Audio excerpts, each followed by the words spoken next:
My philosophy has always been shut down the strength, lose to the weakness. It sure makes sense, especially when the strengths are Michael Jordan and Scottie Pippen, the two remaining members of the three-time champions of the early 90s, and anticipated centerpieces of Game 1. But even on a night when the big two were less than devastating, the Bulls were, as ever, resourceful. And the morning after headlines included names like Longley and Harper and Kukoc. So at times, the stars could lead the cheers as lesser lights led the Bulls to victory. Seattle had missed a golden opportunity to steal one from the prohibitive favorites. Although for the most part, the Sonics seemed unfazed by their Game 1 loss. They believe they can play much better than they did in the opener. But here's something for Seattle to consider. So can he. Game 2 next.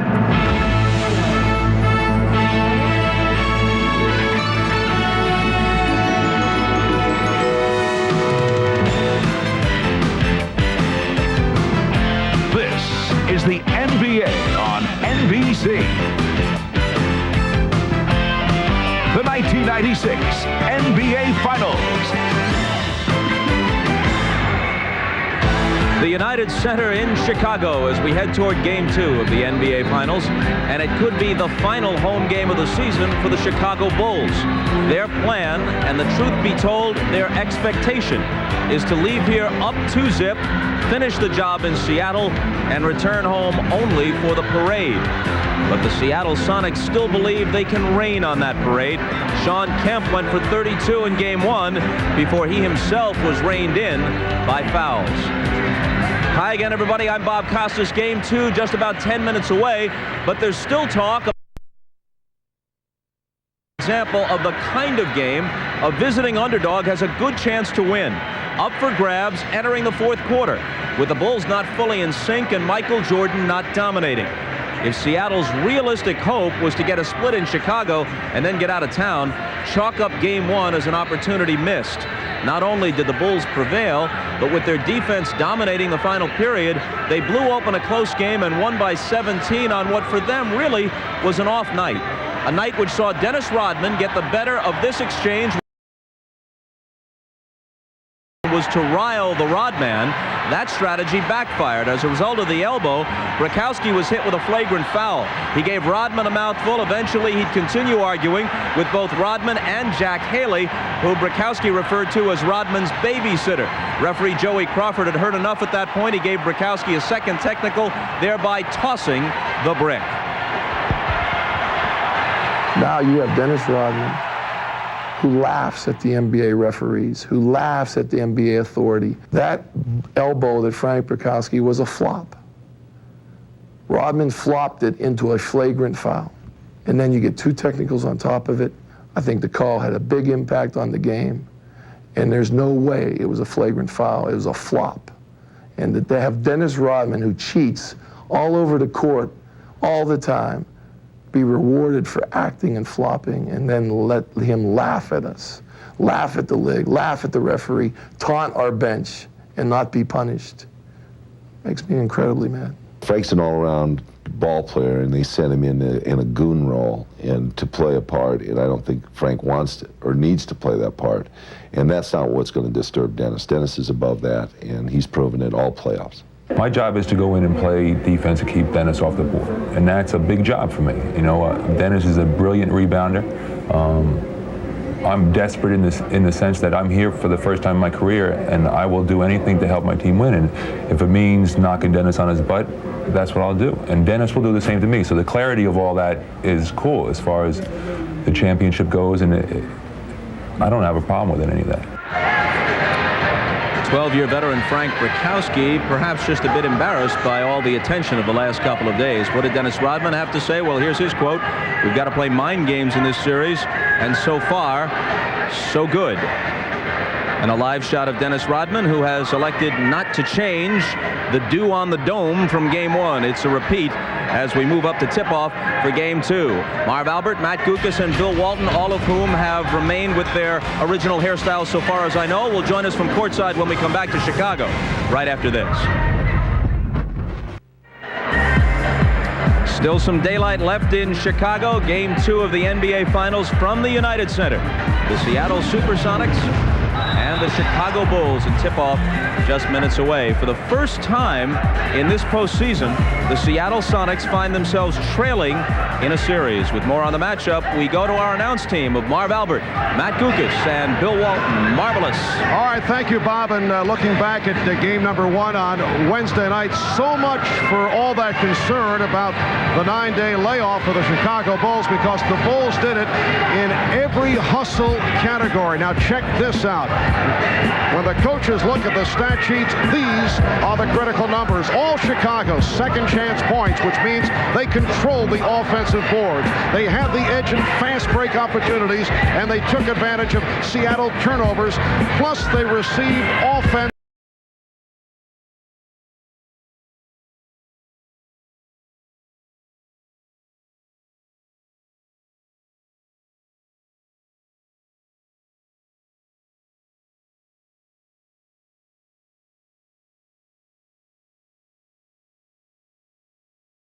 And for much of game 1, Ron Harper neutralized Gary Payton, coming up with a steal and turning it into one of those easy baskets. And Tony Kukoc found his long-lost three-pointer and this terrific move inside. The Chicago Bulls have so many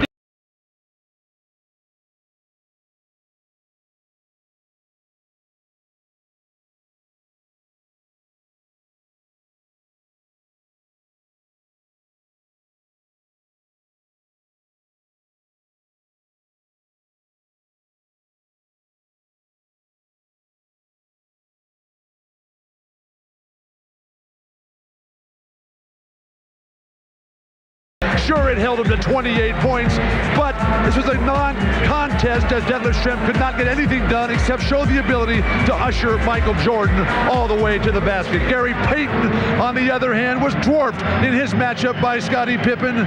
Pippen took him inside, just battered him at will. Gary Payton, he has to have a huge offensive game. That was not the case in game 1.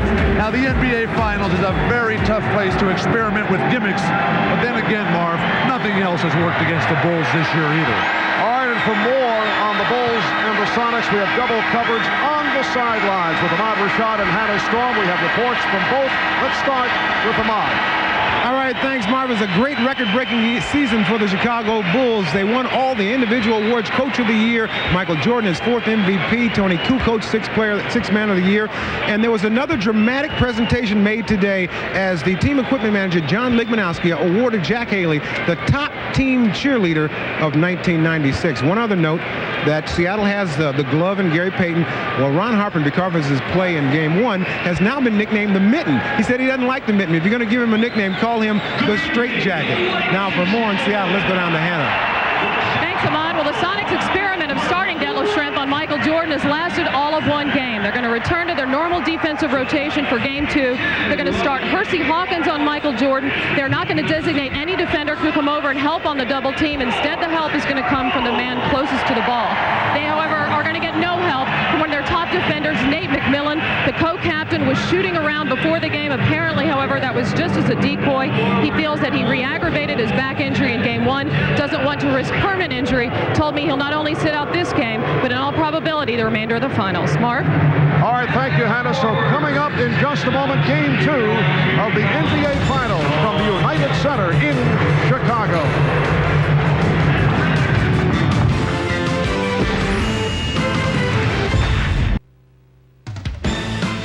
The NBA on NBC is brought to you by Miller Lite. With a great taste of an ice-cold Miller Lite, life is good. By McDonald's, the official break of the NBA. Have you had your break today? And by Ford Escort. It's new and it's nifty. Made for the smart, the intelligent thrifty. On a breezy 52-degree rainy day in Chicago, we welcome you back to the Windy City. Throughout this season, the Sonics have been a good bounce-back team, hoping to do it tonight to even up this series at 1-1. A look at the starting lineups. First for Seattle. In the backcourt, Gary Payton hoping to bounce back from the 6 for 17 shooting the other night. Hersey Hawkins also off the mark, only 2 of 9 in his 35 minutes. Urban Johnson, the starter at center, but we'll see much of Sam Perkins. Sean Kemp coming off a 32-point performance, and Detlef Schrempf, who would like to turn things around here in game number 2. George Karl, one-time point guard at North Carolina, then played for San Antonio, the ABA, and the NBA. This is 4th full season as head coach of the Sonics. And for the Chicago Bulls, the usual starting 5, Michael Jordan and Ron Harper. What a terrific all-around game for Harper on Wednesday night. Did it in every category. Luke Longley had the good start, finished with 14 points, a career playoff high. Scottie Pippen also outstanding all around. And Dennis Rodman, who had 13 rebounds, which for Dennis, a low number. And Phil Jackson, the head coach of the Chicago Bulls.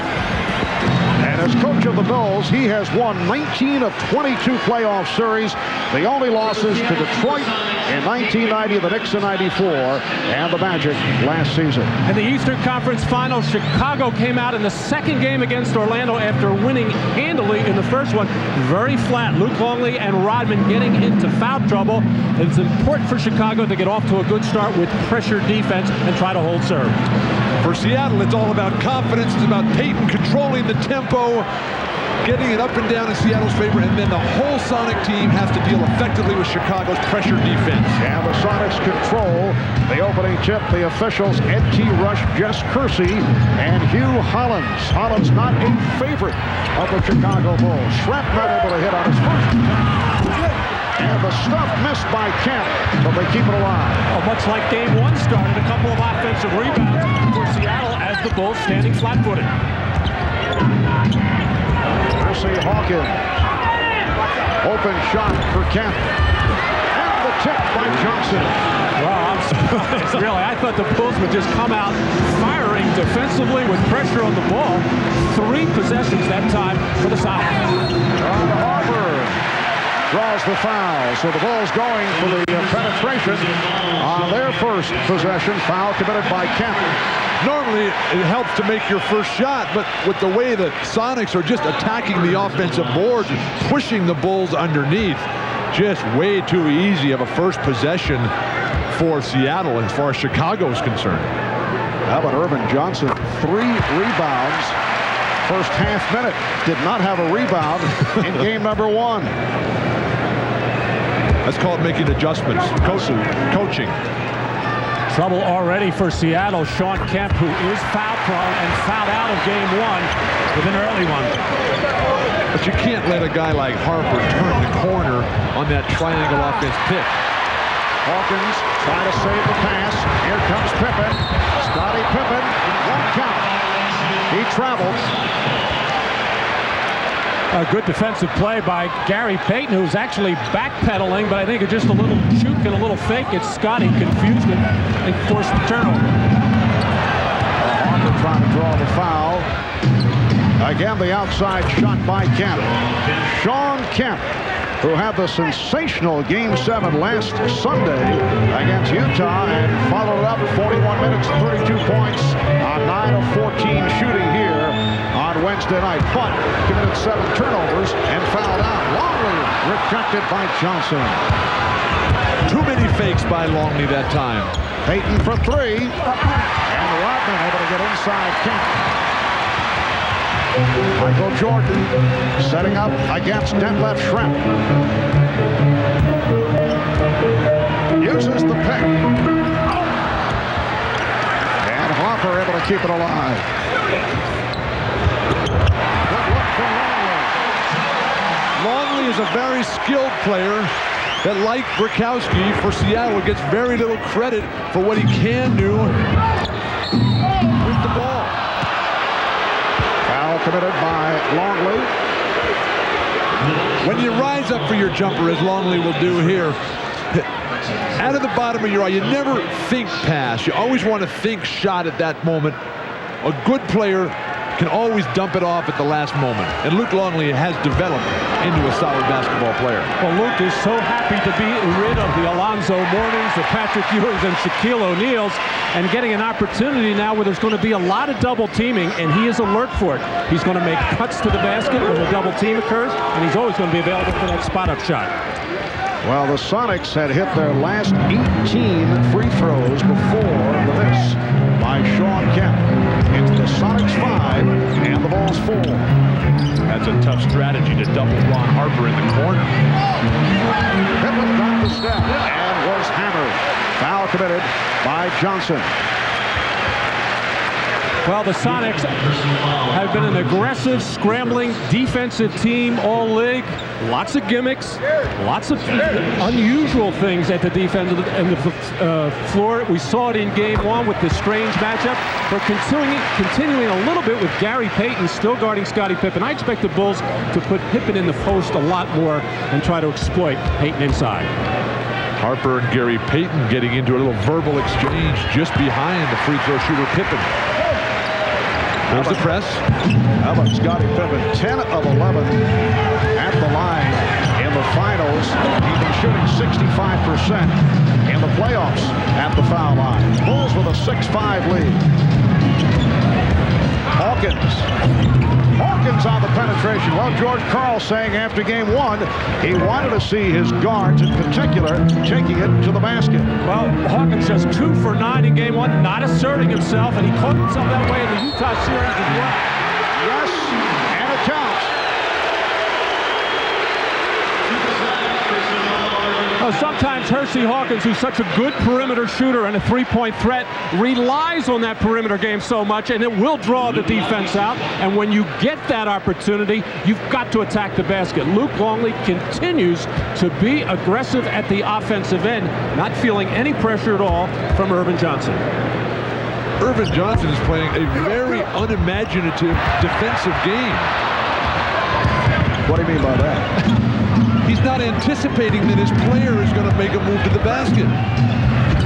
He's guarding Longley as if Longley's just going to catch it, stand there, and pass out every time. Here's Kemp. Several opportunities, and they continue to control the boards.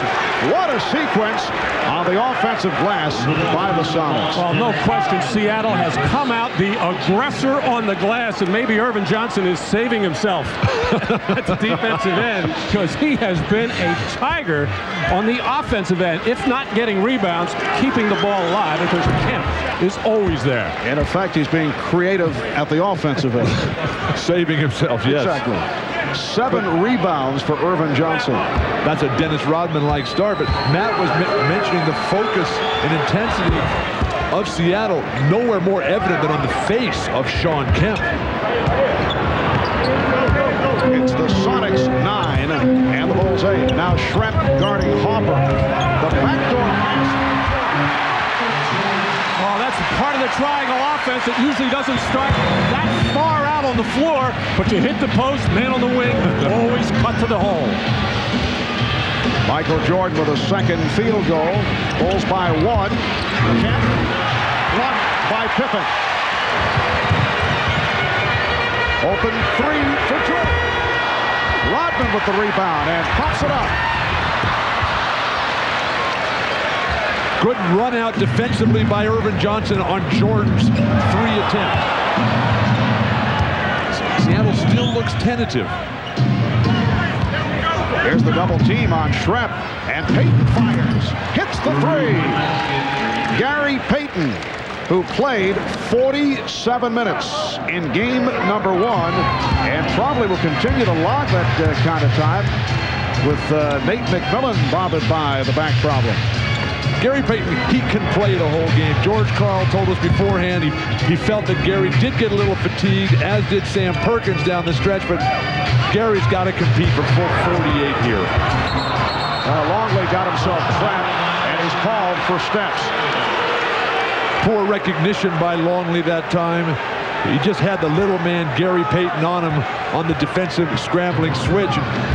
No need to get fancy there. Just step through and slam. So the Bulls with their second turnover. They committed just one in the first half the other night. Hawkins for three.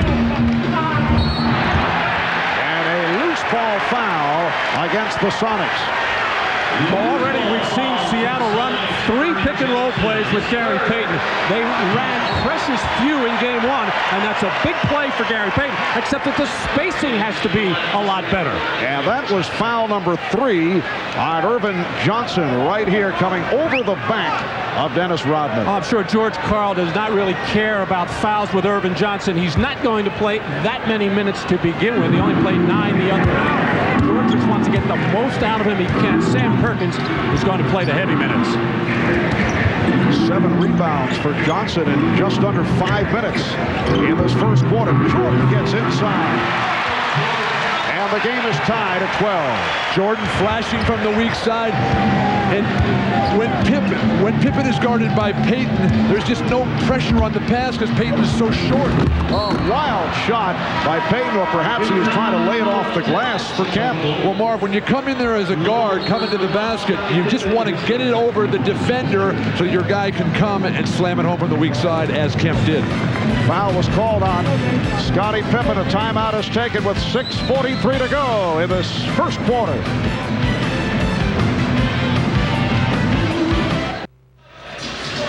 Well, for Scottie Pippen, there are ties to this Seattle franchise.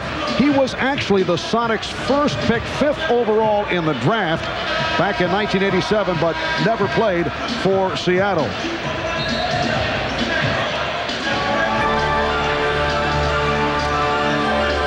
The Seattle Supersonics select Scott Pippen of Central Arkansas. As a young player and coming out of NAIA high school, I was very excited just to get drafted that highly. And, you know, knowing when I left my hotel room that there was a trade on the table for me to come to Chicago after being drafted by Seattle, I was just pretty much, I guess, happy and hoping that the trade went through so I would have a chance to play with Michael. Well, the Sonics immediately traded, is it Scott Pippen, I believe David Stern mentioned? Scottie Pippen to the Bulls for Olden Polynice and a second-round draft pick. You recall the Sonics nearly got Scottie Pippen back in a deal involving Sean Kemp 2 years ago. That was the deal that was on the table that Seattle pulled back. Remember, that was during the time that Jordan was not playing basketball. Chicago looking more to the future. I think both teams very happy that that trade was not made. Actually, the trade that was not made changed the history, the recent history of the NBA. Michael Jordan said he might not have come back if Pippen were not a member of the Bulls. And here is Pippen with a nice three, and just to beat the 24. Well, the Bulls coming out of that timeout with trying to go inside to Scottie Pippen against Payton. If not necessarily get the post play, but to get some offensive rebounds as well. So the Bulls by 1, just under 6 minutes remaining first quarter. Crowd wanted to travel on Payton. Hawkins for Schrempf, and he just did beat the 24-second buzzer. Seattle's pump faking too much. Go right at him. These defenders are waiting for them. They're not getting in the air at all. Seattle hasn't established enough of a game where a pump fake means anything. Hawkins rejected by Kemp.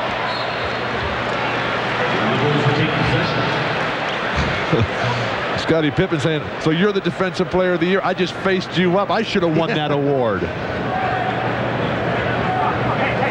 Yes, Scottie certainly enjoyed doing it against the man they call the Glove. 5.5 remaining in this opening quarter. Down to 7 on the shot clock, and the Glove just did pick one off. Good poke away by Perkins as well. Schrempf. Well, Detlef Schrempf missed his first 4. Similar to the scenario in game 1. Got off to the slow start. And that was his first field goal. Sonics lead by 1. Good thing for Seattle is how many shot attempts they're getting as Jordan is feeling it perfectly early on. But Seattle has taken twice as many shots as Chicago has. That's something they don't normally do. About 10 offensive rebounds, but Bill, they've only turned it into 4 points, so it really doesn't matter how many you get, other than it shows you're aggressive, but you got to capitalize. Here's Schrempf. Kemp. Oh, what a move by Sean Kemp. So Kemp with 8 points.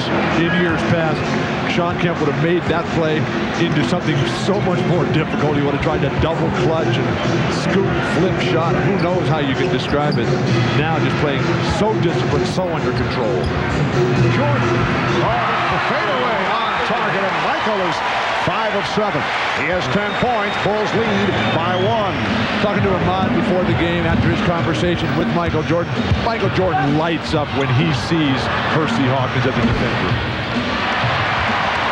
Jordan for Rodman with Payton back. Gets it back to Pippen. Well, that would have been nice. Not enough Bulls running the floor. Hawkins for 3. And back comes Jordan. Pippen putting the move on Hawkins and hitting. Bulls lead 20-17.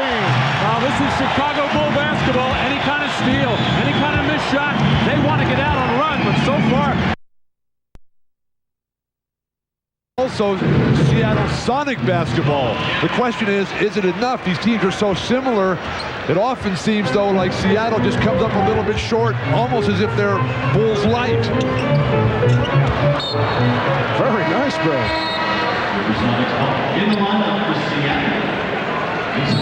Now Scottie Pippen getting out and running, sensing the fast break, making sure he gets down the floor quickly and able to get the throw-ahead pass and finish.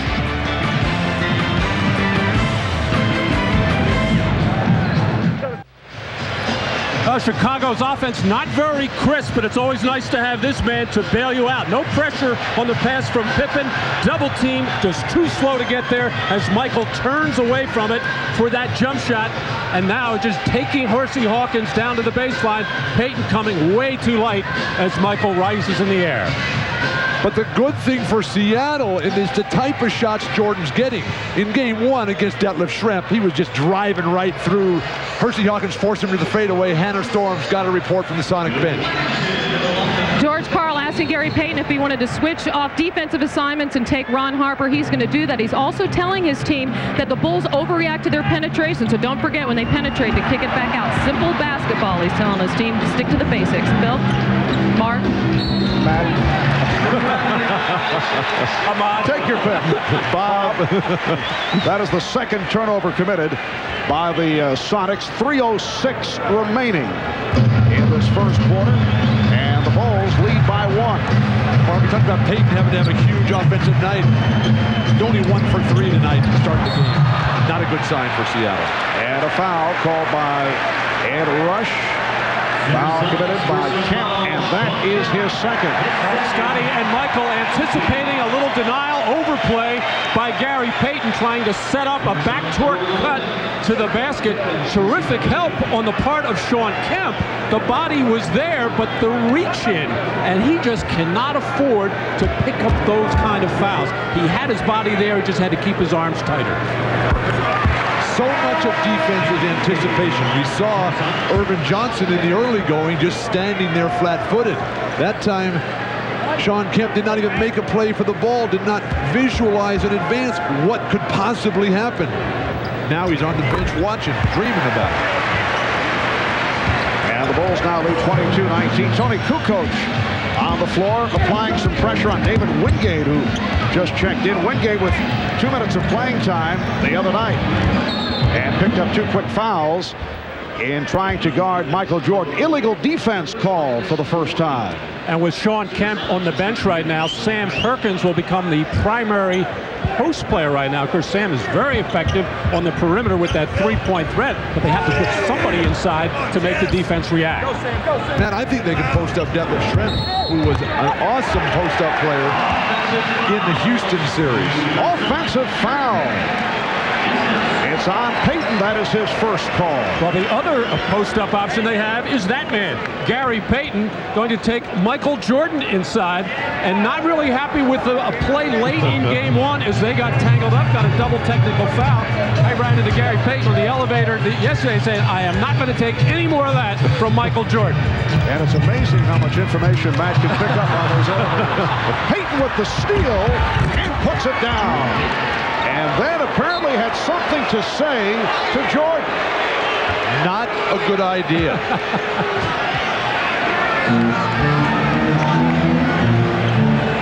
Whispering sweet nothings into the ear of Michael Jordan. 1 point, Chicago lead. Offensive foul on Pippen. Well, Gary Payton was told by his coach, George Karl, late in game one and yesterday as well, I want you to get a little crazy out there. I want you to be yourself. I want to see some arrogance. I want to see the Gary Payton that helped lead us to 64 wins. And there's a little bit of it right there, and you have to be very careful with that. Not only because the officials will nail you with the T, but you do not want to fire up Michael Jordan in this building or any building for that matter. Judd Bushler has come on for the Bulls. Bill Wennington now defending against Sam Perkins. Nice move by Perkins. And that is his first field goal. So the Sonics have taken a 23-22 lead. Just under 2 minutes remaining in this first quarter. This is Sonic basketball. This is posting up Perkins. This is getting out in transition off the steals. Sam Perkins can swing that left-handed hook from the low box. Realizes he's got Wennington, who's a position defender, not an athletic one, not a leaper.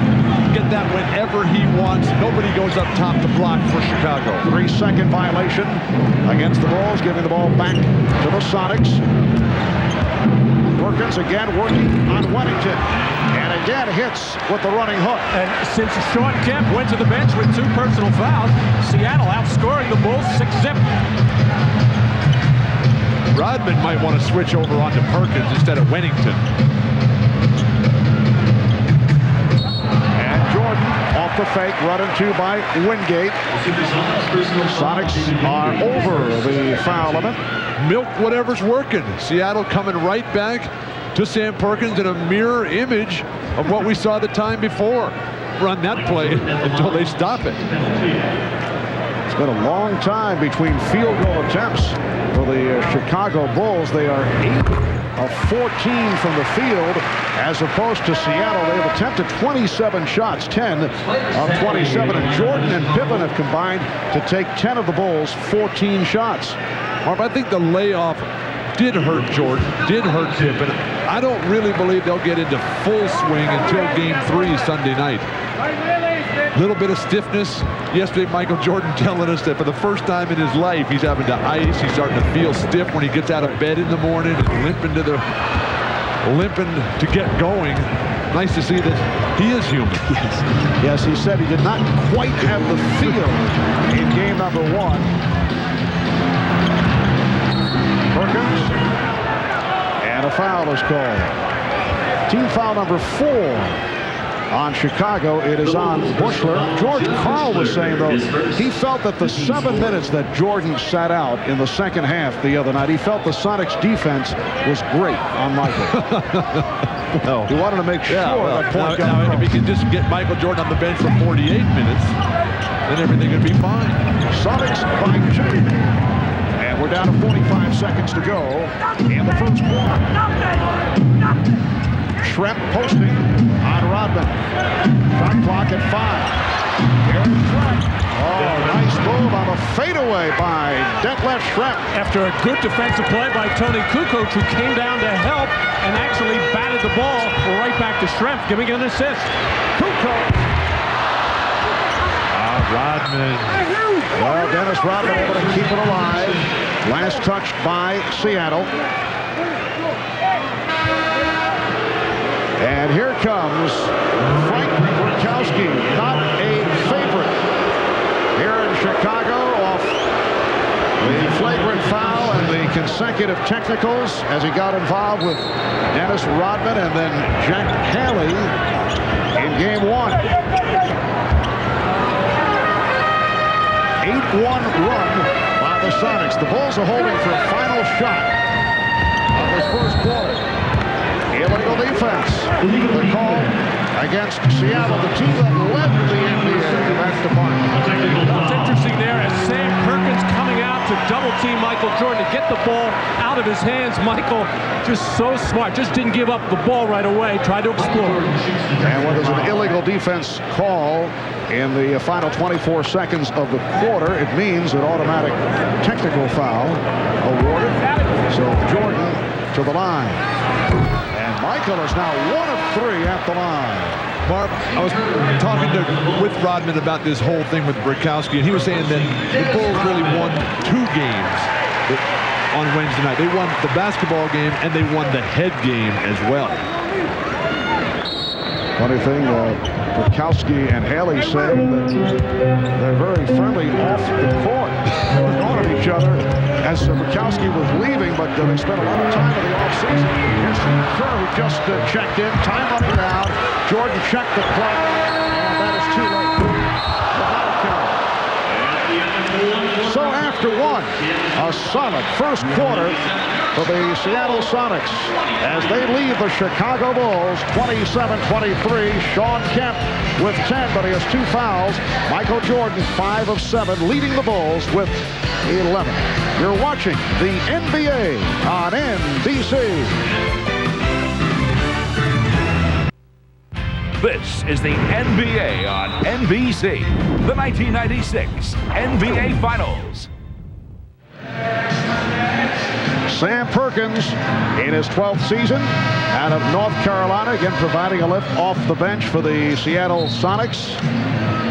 He and Michael Jordan, teammates at North Carolina, on the Tar Heel squad that won the national championship for Dean Smith back in 1982. A look at a younger version of Michael and Sam. And they shared the cover of Sports Illustrated magazine, the college basketball preview issue, predicting #1 ranking for North Carolina. Michael, meanwhile, sitting down. He'll get a rest as the second quarter gets underway. Well, that was a key 3-minute stretch at the end of the first quarter for Seattle, outscoring the Bulls 8-1, while Sean Kemp was sitting on the bench with 2 personals. All right, Harper and Kerr in the backcourt. Kukoc, Bushler, and Sally up front. Illegal defense again against the Sonics, so another technical foul awarded. David Wingate at the top watching Steve Kerr, who is not off to the best start in this series.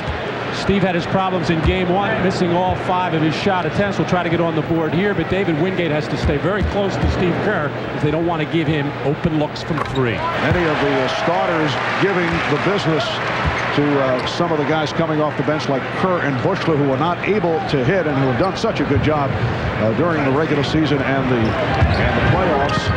Bushler said he was too pumped up. As did Kerr tell me the same thing. Jordan's asked him, how many times I got to win this game? Will you guys please make a shot? Here is Kukoc. And back come the Sonics. Payton in the open floor, putting the move on Kerr. Oh, Gary Payton with a very impressive start. He now has 7 points, and the Sonics lead by 5.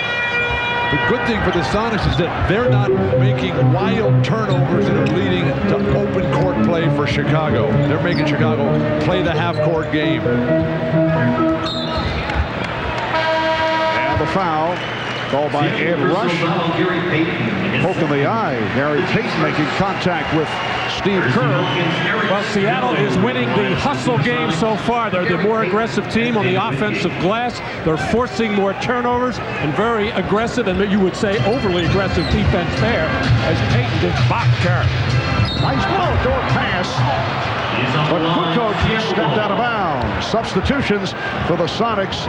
George Karl doing some shuffling here. He has Vincent Askew back along with Hersey Hawkins and the rookie from Michigan State, Eric Snow, who played only 1 minute the other night, handling the ball now against Steve Kerr. Snow will see additional time, one with the injury suffered by Nate McMillan. 14, 22, double ball. And a double foul has been called. It is on Sally and Perkins. And there is Nate McMillan, who has a nerve impingement in his back that has led to shooting pains down the left leg, and he said doctors told him it will not improve until the offseason when he can rest it. A rare Seattle turnover. Harper from deep. Yes. Sonics by 3. We saw Seattle's inability to feed the post properly in game 1. That time, turnover leading to fast break points for Chicago. Perkins trying to shake off Sally. A couple of veterans going at each other, and a hold is called on Sally. Well, Ron Harper has been a key player for the Chicago Bulls all season long because he has found his niche as a defensive catalyst, playing the toughest guard in the backcourt. In the early season, it was Jordan playing point guards. Now it's been Ron Harper, and his offense has picked up in the playoffs. Here's a double on Perkins. Askew lost it. They'll double off Askew, and he's not as great a three-point shooter as some people think out in the Western Conference. Harper putting moves on Snow. Good box out for Kowski. Hawkins with the head fake. Crowd wanted to travel. Hawkins with a beautiful move. You can see the mindset of Hersey Hawkins, not going to just stay out and work that three-point line, going to attack the rim every chance he gets.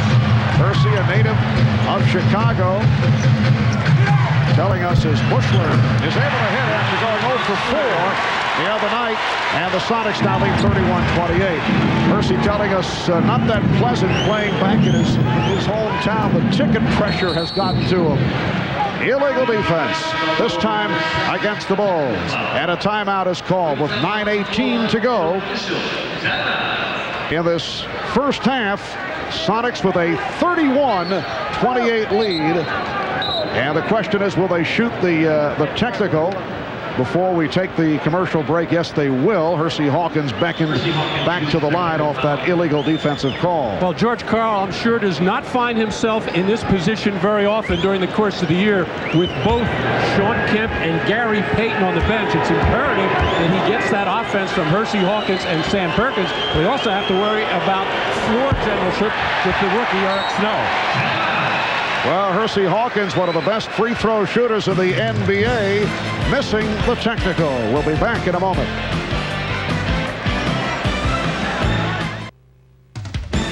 The NBA on NBC is brought to you by Mug Root Beer. The foam goes straight to your brain. By Honda, who offers an impressive family of cars, sport utility vehicles, and minivans. And by LDDS WorldCom, telecommunications service that's one-on-one. Welcome back to Chicago. Sonics with a 31-28 lead on the Bulls, while the Sonics out-rebounded the Bulls 41-40 in game 1. Chicago did a good job converting second chance points. They had 17 offensive rebounds to 14 for Seattle, and they scored 17 second chance points, while Seattle with only 7. A major factor leading to the Chicago victory in game 1. But tonight, the Sonics have turned it, and they have done it in this department. This is the story tonight off the offensive glass to see Sean Kemp converting a 7-2 advantage for Seattle.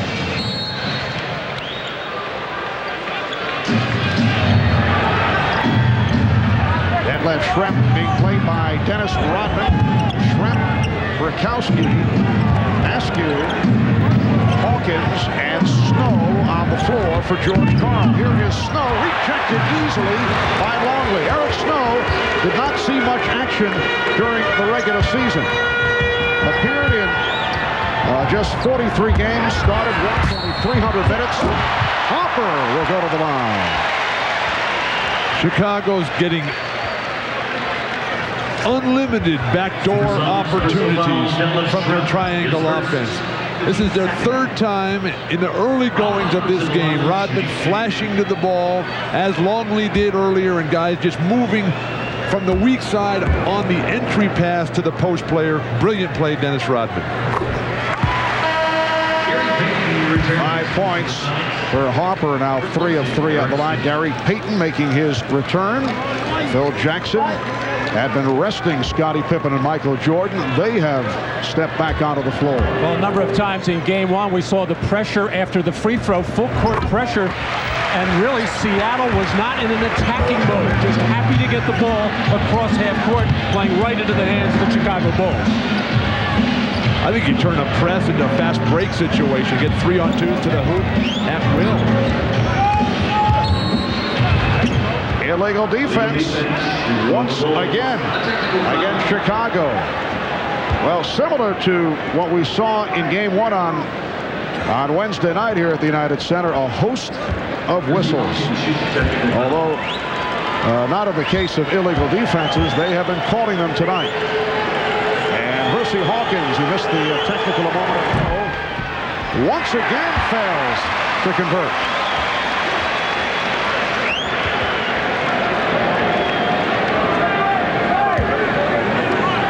Sonics 31 and the Bulls 30. Game 2 of the NBA Final Series. Game 3 in Seattle, Sunday night, 7:30 Eastern Time. Showtime, hosted by Bob Costas at 7, which is 4. Ron Harper. Well, one of the rare times in this series so far where the Sonics have been able to run their favorite pick-and-roll play very deep on that left wing and getting the switch and drawing the foul. Here's Payton. Rodman able to haul down his 4th rebound. Detlef Schrempf scored, and the one post-up opportunity he had, they never came back to him. That's a mistake. Short beating 2 defenders, but could not hit. I've been watching these games, and he's pretty good. Bill picking things up real quickly. I think he's been spending too much time in the West. Seattle with the edge on the boards. Sonics with a 1-point lead. Open shot for Harper. A 3 for Ron Harper. And the Bulls have taken the lead. Well, Michael Jordan so smart, getting the double team, getting the ball up right away, getting ready for another pass inside, but nobody went out and challenged Ron Harper. Hawkins guarded by Jordan. Burkowski. Payton inside, pops it out to Askew. Got it carried out of bounds, so the Bulls will get it back. When Harper spots up, they've got to come down because Jordan is such a devastating post player, and Harper's just got that perfect rhythm. He wants some crowd response. Well, he has received the response. The Bulls in the midst of a 7-0 run.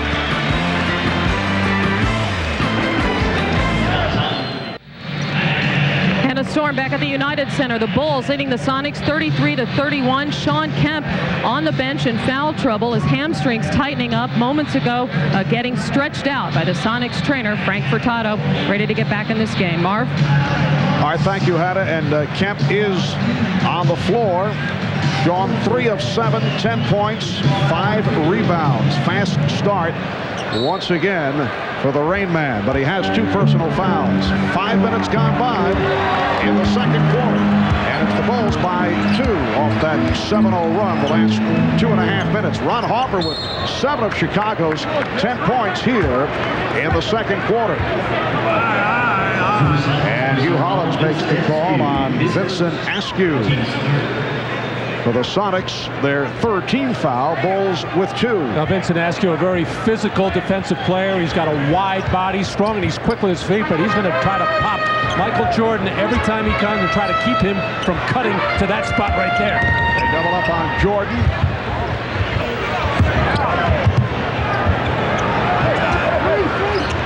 Scottie's holding the ball when it comes to him in the open spot created by others' offense. And again, an open shot for Harper. Rodman able to get to it. Last touch by Kemp.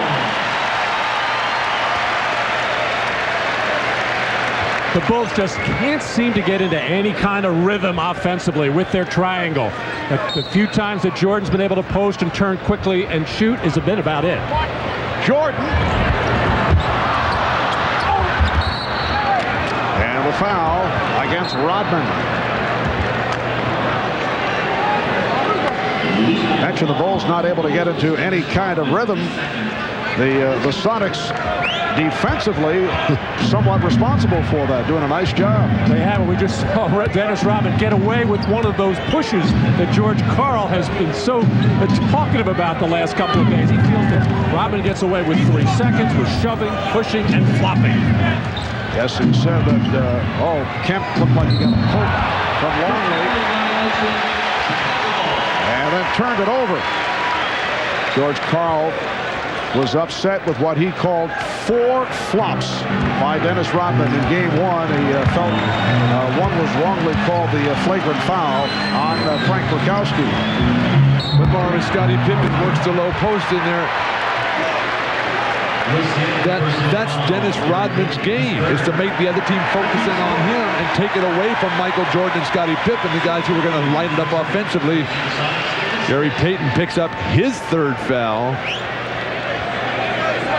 Not the kind of game that Seattle needs from Gary Payton to win in this building. Percy Hawkins candidly had an interesting appraisal of his teammate Frank Burkowski. He said that he's very good at bringing out the worst in people. Scottie Pippen with 10 points, and the Bulls now lead by 4. He said that with affection, that he can antagonize, and obviously that could be a plus for a team. Again, illegal defense called on the Bulls.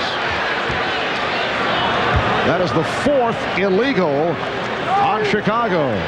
Scottie Pippen getting to the lane. Poor closeout by Sean Kemp. Michael Jordan was just torching him with his right hand. You got to force guys to their offense. And as far as the Burkowski comment by Hersey Hawkins, Mark, this team, they love Frank Burkowski, and his personality adds so much to the overall team chemistry. He keeps everybody loose. He's a very intelligent, very witty guy, outgoing, sort of keeps everybody loose in a situation that often gets very edgy with the volatile personalities on this Sonic team. And he can play, as we saw during the regular season. Percy said that he even got David Robinson annoyed to the point where he was ready to go at it. That's where George Karl thinks this whole situation has developed with Burkowski, where the referees are all over his case every single time. Nice move by Hawkins, and the Bulls now lead 35-34. Harper is hammered by Perkins. And Harper will go to the line. Sam Perkins with a hard hit for his 2nd foul. Well, playoff foul, so important, and you have to be very careful now with the broad description of what is a flagrant foul, and it is very broad for the officials. Unnecessary contact, and a flagrant 2 would be excessive unnecessary contact. So the officials are covered there. That's just a hard playoff foul. Wise not to call a flagrant foul. As far as Dennis Rodman drawing the attention of other coaches and other players, he does that all the time. I think what George Karl was trying to do was heighten the awareness to the officials, to keep an eye on him, to try to call those 3 seconds, to try to call those flops, and to try to save people like Sean Kemp from committing those fouls. Well, some pressure by Chicago did not work. Hawkins was able to get down court, but blew the layup. Jordan facing the double team, looking for Rodman. I think Seattle should ignore Dennis Rodman except for what he does on the basketball court, which he's not been a whole lot tonight. 0 for 1 from the field and 6 rebounds for Rodman. Bulls lead by 3. We're just under 5 minutes to go, first half. Hawkins with the room. Well, Hersey Hawkins showing some signs. That was a 3-pointer. He has 10, and the game is tied at 37. It's Seattle style. They're penetrating and dishing for wide open threes. Basket won't count. Foul before the shot attempt. But the Sonics over the limit, so Jordan will shoot a pair. Well, Michael Jordan knows that he can get this ball anytime he wants, and he knows where that double team is coming from, so he makes that hard, quick spin move to the baseline to avoid that double team, and Hersey Hawkins just not strong enough nor quick enough to keep Michael from turning baseline. So the Bulls by 1. As I look at Phil Jackson at the Chicago bench, I'm wondering, what does the John Calipari contract with the New Jersey Nets, a reported 5-year, $15 million due to Phil Jackson's negotiated with the Bulls? I think it has to strengthen his position. I was in Phil's office with him before the game tonight, and obviously everyone's ecstatic. Jackson and Larry Brown and all these other proven coaches in the NBA to their salary structures. Well, Kemp will go to the line. Well, Calipari is in Pat Riley territory in terms of salary. Except for a piece of the team, which certainly changes that dramatically, but still. And also the per diem, I should point out. Although I'm not sure what John did get in that department. Hard to think of a better coach in basketball today than Phil Jackson. I'll tell you what, he was not happy with that last three-point shot a couple of possessions ago by Hersey Hawkins. That's the one thing he wants to keep Seattle from doing, because he knows that's the one thing that can beat them, especially in this building. And the leg block, kickball, providing a new 24 for the Bulls. Steve Kerr back on the floor. It's Kerr and Jordan in the backcourt. Longley, Rodman, and Pippen up front. 4 minutes to go in this first half, and the game is tied at 39. Scottie Pippen. 12 for Pippen, and the Bulls lead by 2. Well, we see it on both ends. How many good things happen when you penetrate, get into the lane, draw the defense, and find the open man. Last touched by Jordan, able to break it up. Michael Jordan gets isolated here with Detlef Schrempf. The double team comes, but it's ineffective, and they're still able to get whatever they want. You got to keep them inside that double team. Kemp digging hard. In Longley in a collision. Longley is hurt. Kerr shooting. Rodman tipping it to Pippen. Jess Kersey waves it off, calls a 3-second violation. And Luke Longley shaken up, looking over at the Bulls bench. Well, that's the call that George Karl was hoping he would get, and that was an easy one because Dennis Rodman was camped in that lane, and then a very hard behind the back, not really it was a flip at Eddie Rush, who put that whistle in his mouth, thought about calling the technical. But Luke Longley went over to Phil Jackson and said, I got to come out, coach, I'm beat up. And Phil Jackson pushed him back out there and said, get back down there and play some defense. Longley's going to get hammered by the elbow. Unintentional, of course, just a continuation play, but there's certainly blood on Luke Longley at this point. And the blood leading to the stoppage in play. Bulls trainer Chip Schaefer taking a look. Luke took a pretty good shot in that left eye, but Phil indicating play through it. Short kick. Oh! He posterized Scottie Pippen. He is the quickest dunker and the most explosive dunker in that situation. The game is tied at 41. As Kemp started to accelerate, offensive foul on Jordan. You can see Pippen wanted no part, understandably, looking to get out of the area. And a timeout call now by Chicago. 11 turnovers now for the Bulls. Here's the move by Kemp, serving up a facial, which is enjoyed by the Sonic bench. 2:55 remaining first half, and the game is tied at 41.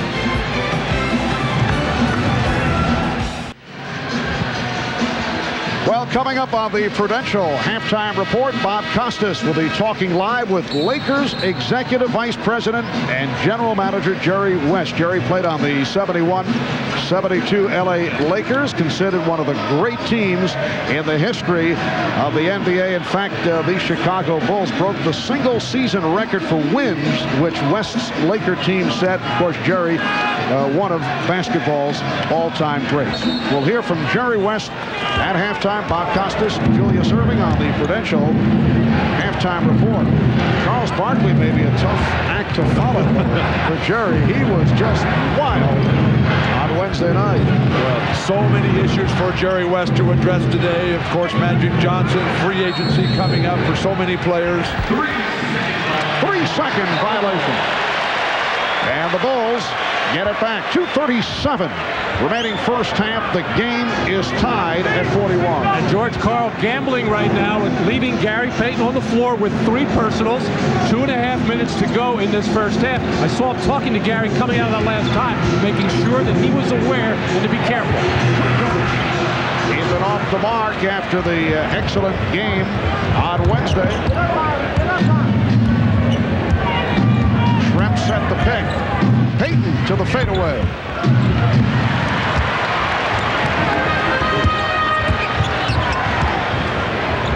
Again, Hopper open. Swinging in. Bulls want a goaltend. Won't get it. Blocked shot is the call. And I'll tell you why. That shot was way short. Crowd doesn't like it. Even though this thing is on the way down, it is short of the rim. Good not call by the referees. You got to give it a chance to hit the rim, though. This ball might have scraped the bottom of the rim.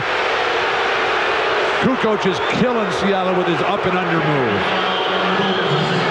But hasn't been able to convert. He's 0 for 4. And a technical was just called on Jimmy Rogers, an assistant coach with the Chicago Bulls. Jimmy complaining about the lack of the call. Felt there should have been a goaltend. Jimmy Rogers, one-time head coach of the Minnesota Timberwolves and the Boston Celtics. And Percy Hawkins, after missing his first 2 technical foul attempts, has hit his last 2. And the crowd reacted to the last, what they felt was a non-call. Bulls have missed their last 6 shots. Shot clock at 3. Jordan lighting up every time he sees Detlef Schrempf anywhere near him. Michael now 5 of 10 from the field. Leads the Bulls with 13. Hawkins, pretty give and go between Kemp and Hawkins. Nice exchange, and the Sonics lead by 3. What a difference from game 1 for Seattle when it was all individual play. Now everybody involved. Kerr, yes. Steve Kerr creating by himself with a quick release, and it cuts it to a 1-point Seattle lead. Perkins fouled, hit hard by Sally. And the Sonics are looking for a flagrant. Well, Steve Kerr, who has been struggling to get an open look and to get any kind of shot, I guess he just needed a bigger body on him as Sean Kemp came out to challenge that shot, as he has been very aggressive and playing terrific basketball all over the floor. I'm a little surprised that Phil Jackson has not come with a player to attack Gary Payton. There's another hard playoff foul by John Sally. Going to hammer Sam Perkins going to the basket. But right now, Gary Payton is able to defend Steve Kerr, who is not going to take the ball to the basket and draw fouls. And consequently, Payton's been able to just kind of roam around, freelance defensively, look to help out, just making sure he doesn't commit a foul. Chicago should try to isolate him, drive him, and try to pick up that 4th foul. Sam Perkins, who will celebrate his 35th birthday in a week and a half, acquired by Seattle from the Lakers back in February of '93 in the deal for Benoit Benjamin and the rights to Doug Christie. Sonics by 2 with just under 1 minute to go in the first half. Chicago can play 2 for 1. Maybe post up for Kukoc. Jumping to pass.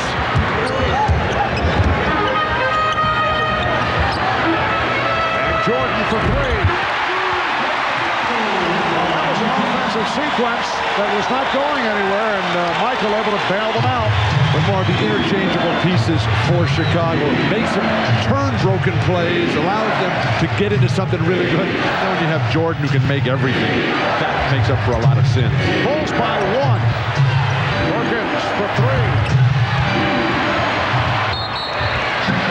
So it will be Chicago ball. 23 seconds remaining in the half.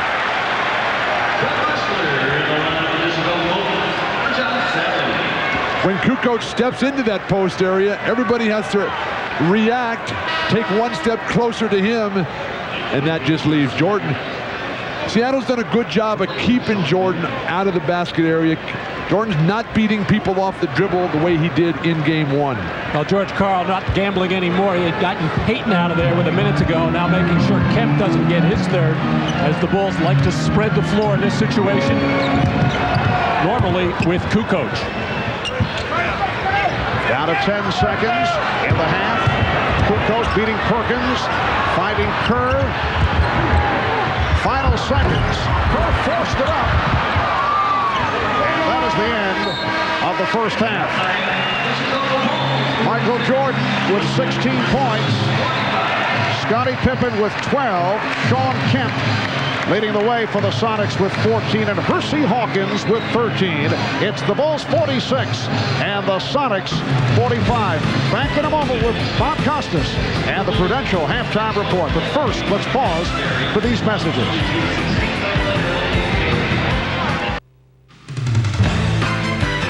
This is the Prudential Halftime Report, brought to you by Prudential. Live well, make a plan, be your own rock.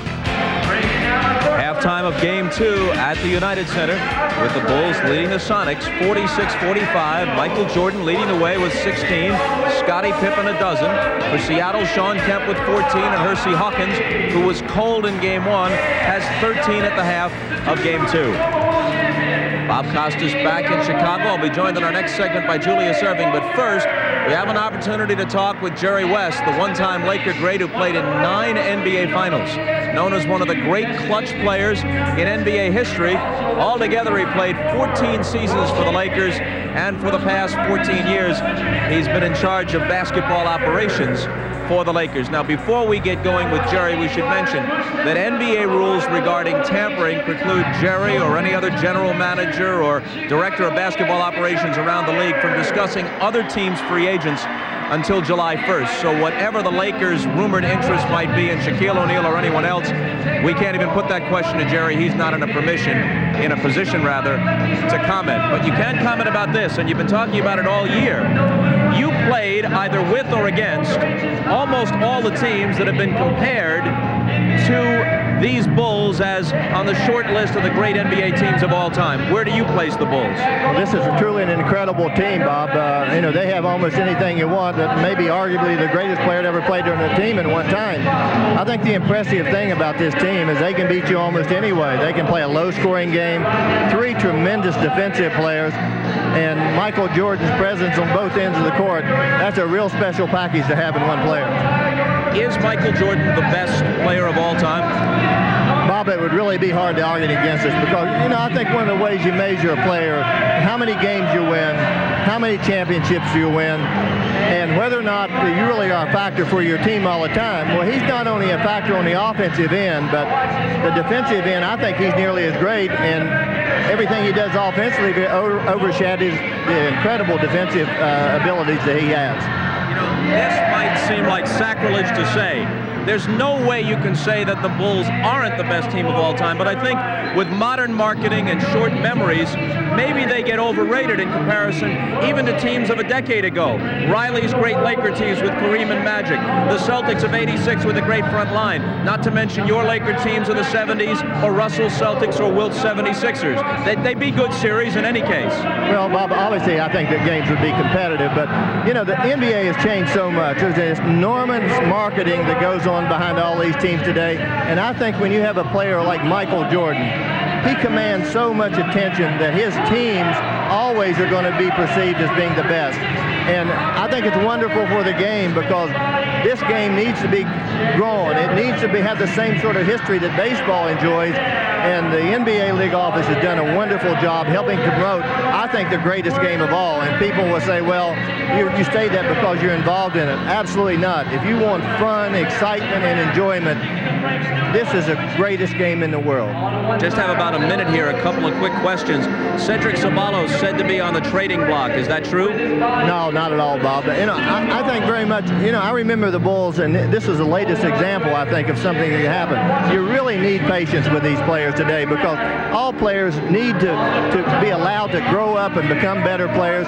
This guy's one of the hardest working players we have, and he's made great progress in all facets of his game in Los Angeles. I remember a few years ago when the Bulls couldn't get past Detroit, they're talking about Scottie Pippen's migraine headache. Look at him now. Was Magic Johnson's return, all things considered, a good thing or a bad thing for the Lakers? Well, Bob, I think it's really a good thing. I know obviously he left. He was very frustrated because maybe he couldn't play the way he wanted to play, and he wanted his team to have a chance to play against his Bulls team. But in reality, we weren't good enough when we were playing Houston. But I think it was a real plus because it brought our fans back.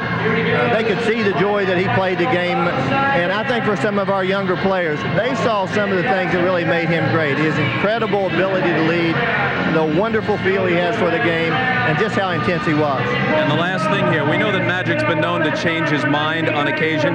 Is there any scenario you could see if the team was somehow reconstructed in a way that made both you and Magic think that he fit? Is there any way you could see him in a Laker uniform again? Serving. We should mention that our colleague Peter Vesey is a little bit under the weather, hasn't been here in Chicago. He'll join us for Game 3 Sunday night in Seattle. Your thoughts on the Sonics game plan approaching Game 2? Well, I'll tell you, all those people you mentioned don't get my heart fluttering the way that Jerry West did. He was one of my heroes, for sure, Bob. But the Sonics came with a very strong game plan today. They decided to play deliberate basketball. They were conservative offensively, only looking for the high percentage shots, trying to get Sam Perkins and Sean Kipp in the lane, and certainly Hersey Hawkins getting 11 points in the second quarter helped their cause. So if you're George Karl, you feel pretty good in the locker room? Well, I think you have to feel pretty good about the first half, but I got a sense that Chicago was just sort of laying back, letting their reserves get a little bit of playing time, and the starters in the second half were going to step it up a little bit. I had the feeling that Chicago was playing at about 75% of its efficiency.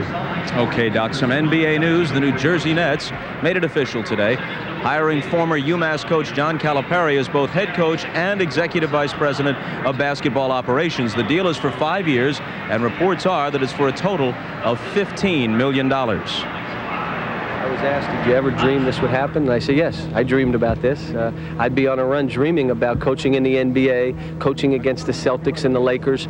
I'm coaching in the league that has the greatest coaches in the world. I am juiced. I'm not sure what I'm up against, but I'm juiced about it and the opportunities I have. Turning to action today in the French Open, two men's semifinals, and Pete Sampras, the top seed, was overwhelmed by the Russian Yevgeny Kafelnikov. Sampras lost a first-set tiebreak and then was never in the match, winning just 2 games in the final 2 sets. If you don't have it, you just don't have it, and clay is the surface that, it's not like you can hit your big serves like on grass and work your way into the match. He started playing a little bit better, but it's hard to say what might have happened if I would have won the first, but obviously didn't, and I just went straight downhill from there. In the other semifinal, German Michael Stich beat Marc Rosset of Switzerland in straight sets. Stich will face Kafelnikov in Sunday's final, beginning at 9 a.m. Eastern Time. And we have the women's final tomorrow between Steffi Graf and Arantxa Sanchez Vicario. Airtime for that, noon Eastern, 9 o'clock in the morning on the West Coast. That'll be followed by the U.S. Olympic beach volleyball trials. Big favorites Karch Karai and Kent Steffes lost today and will be forced to battle through the losers bracket to gain a berth in the Olympic Games. And then at 4 o'clock Eastern Time, 92 Olympic medalist Shannon Miller is among the headliners in the U.S. Gymnastics Championships. Also featured in the competition is 14-year-old sensation Dominique Moceanu in the last major competition before the Olympic trials. One other note, immediately following tonight's Game 2 on CNBC, we'll bring you a half-hour post-game special. Plenty of interviews and analysis on CNBC right after the game. It's halftime in Chicago. The Bulls leading the Sonics by 1. Back to Marv, Matt, and Bill after these messages from your local station. This has been the Prudential Halftime Report, brought to you by Prudential. Live well. Make a plan. Be your own rock. Welcome back to Chicago. The Bulls with a 46-45 lead on the Seattle Sonics. And NBA Commissioner David Stern always likes to bring a pal to the game. Tonight, it is Denzel Washington, who is probably the best actor in the building, except for Dennis Rodman. Absolutely. Yes. Matt, I thought the Bulls off their rhythm in the first half. Well, they were outworked on the boards, which is very unusual, and Chicago careless with the ball, despite having the 1-point lead. The way they always get themselves going, however, pressure defense in the second half. And Bill, for the Sonics, better ball movement in that first half. Absolutely, Marv. Seattle's style was so much better. There were lots of players involved, good passing. They still need more post-up and more Gary Payton. All right, let's take a look at the Miller Lite halftime statistics. Seattle 17 of 41, 42% from the field. Chicago at 15 of 35. They picked it up after the bad start. Hersey Hawkins coming on strong in the second quarter, finished with 13 points on 5 out of 8. In the assist column, Chicago with a 13-5 advantage, and Michael Jordan in the first half, 16 points in his 21 minutes on 6 of 11 shooting. We'll be right back. Ahmad Rashad back at the United Center. Now, at the end of the half, you saw Michael Jordan walking off the court a little bit upset. This is what he was upset about. Just when he was going up, David Wingate appeared to undercut him, which really upset Michael Jordan. Now, if we go back to game one, it happened once again. This is where it started. Michael and David Wingate going at it underneath the boards, and he was very upset. He wasn't the only one upset. Phil Jackson really lambasting his team, telling them that they're just getting overplayed all over the court. Let's go down to Hannah. Ahmad, in the first half, the Sonics were effective when they did post up, but they didn't post up very much. George Karl is going to look for more of that in the second half, involving Kemp and also Perkins. He says Hawkins has the hot hand. They're going to try to get him some stuff on the pick and roll. He said the key is to just penetrate the Bulls' pressure and then pass the ball, make some shots for each other. He said if it's a one-point game in the fourth quarter, he thinks they can win this one. Marv? Thank you, Hannah. Bulls 46, Sonics 45 as this third quarter gets underway. Luke Longley with a nice dish from Michael Jordan. We saw Luke Longley head back to the bench late in the second quarter, and we're told he required 5 stitches to close a cut over his left eye. So the Bulls now lead by 3. There's Sean Kemp with a series of moves rejected by Longley. Schlepp for 3. Yes. And he's tied the game at 48. Detlef bails Kemp out with a 3. Kemp's got to learn never execute the shot that you just faked. Hopper for 3. And a nice tip. Beautiful touch by Dennis Rodman. And that's his first field goal. So the Bulls now lead by 2, and a holding foul called on Jordan. Well, Chicago with only 6 offensive rebounds in that first half, 2 of them by Dennis Rodman, well below their norm. But if you don't get a body on Dennis Rodman, he'll do that to you all night long. You must check him early. What was Sean Kemp doing there? I mean, that's Dennis Rodman's game, offensive board. He was standing there watching. Detlef Schrempf doing it over Luke Longley, and the game is tied at 50. I really think taking Schrempf off of Jordan has freed up his mind to concentrate on offense. Jordan over Hawkins. So the matchup for the moment is Hersey Hawkins defending against Michael Jordan. Kemp putting the moves on Luke Longley and draws the foul. That's 3 on Longley. Well, Michael looks a lot lighter on his feet to start this third quarter, and his eyes are getting wider and wider right now. Just a quick, hard dribble up in the air. Jerry West used to do that. He's going to the other direction. And 2 hard dribbles up in the air, the jump shot.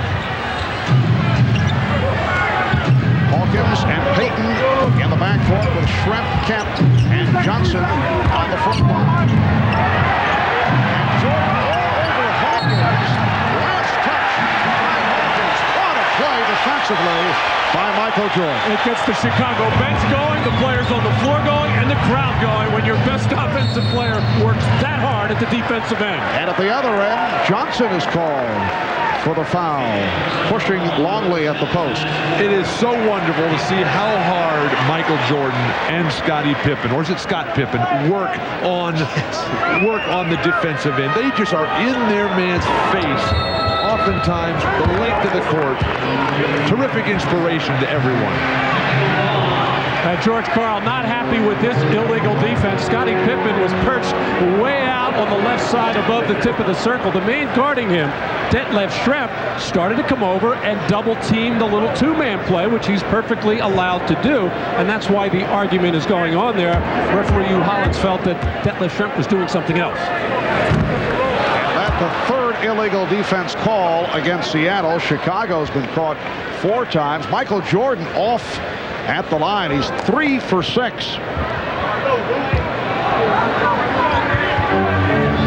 Bulls with the ball, up by 2 with 2 minutes gone by in the third. Marv Albert, Matt Guokas, Bill Walton. Bob Rashad had a storm looking the sidelines. Bob Costas on hand and Julius Erving. A staff of thousands here at the United Center. And the foul is called on Johnson. That is number 5, Irvin Johnson, not to be confused with Irvin Magic Johnson, has committed 5 fouls in 7 minutes. Jordan,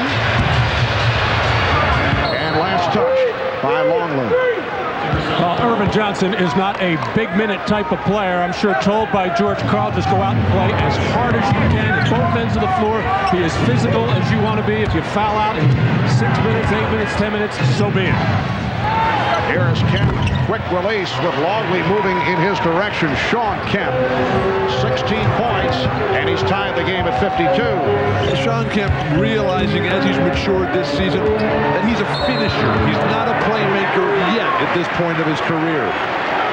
Hawkins called for the reach-in. That is his second. Hersey Hawkins with a big second quarter. 11 of his 13 coming in the second. In his defense on Jordan, even though Jordan has 20 points already and will end up with a ton more, they're forcing him to work for it. Where game 1, it was so easy.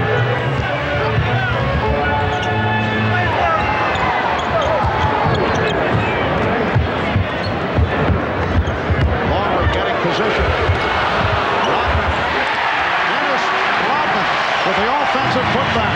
Once again, Sean Kemp not putting enough body on Rodman, and how Rodman finds that little crack, that little seam, the strong hands to catch, and not so much to finish, because he normally doesn't finish in there, but he has been a much more offensive-minded player throughout the last 10-15 playoff games. Michael Jordan claiming that he got the ball, that he did not foul Schrempf as he reached in on the ball fake and called for the foul. Generally, they let the smaller player do a lot more than that. When a big 6'10 guy, Detlef is a full 6'10 trying to post up. Gary Payton, nice change of pace on the dribble. So Payton with 9 points, and the game is tied at 54. I still think Chicago should take an opportunity and take the ball to Gary Payton, make him defend or post him up and try and get that 4th foul. He is such an important player to Seattle. Jordan fires it up. He knew he had the foul called, and he'll go to the line for 2. And that's 3 on Hawkins. Chicago is just so smart collectively. They realize immediately what the mismatch is. When they put a big guy on Jordan, they step into the perimeter. They put a small guy, Hawkins, they roll him into the post. That requires the other players to be very smart and have the multiple skills to be able to handle the ball in the perimeter. Michael now 4 of 7 at the line. In game 1, he had 28 points, and that snapped a streak of 9 consecutive 30-plus scoring games in the finals for Michael Jordan. The record is 13 by Elgin Baylor, a record that appears to be safe for a while.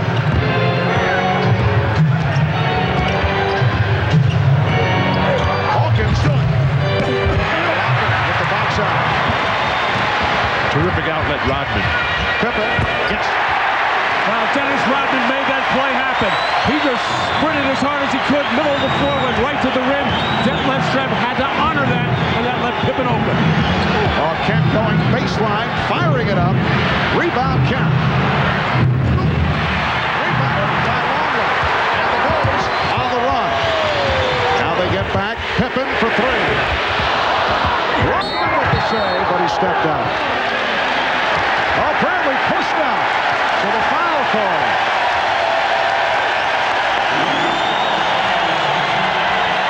Rodman, like Kemp, able to make those multiple jumps, and then once the Bulls get out in transition, very few dribbles, terrific passing. Rodman up the floor to finish if need be.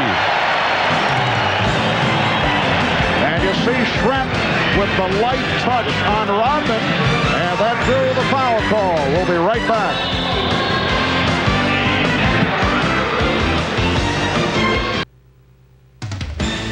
The NBA on NBC is brought to you by New Miller Beer, the brand new beer from Miller with big flavor that goes down easy. By Nike, who encourages you to participate in the lives of America's youth. And by Gatorade Thirst Quencher. You live life, you get thirsty. Life is a sport. Drink it up. Welcome back to the United Center in Chicago. Look at the hustle by Dennis Rodman a moment ago, and then Dennis saying, "So, have you read my book?"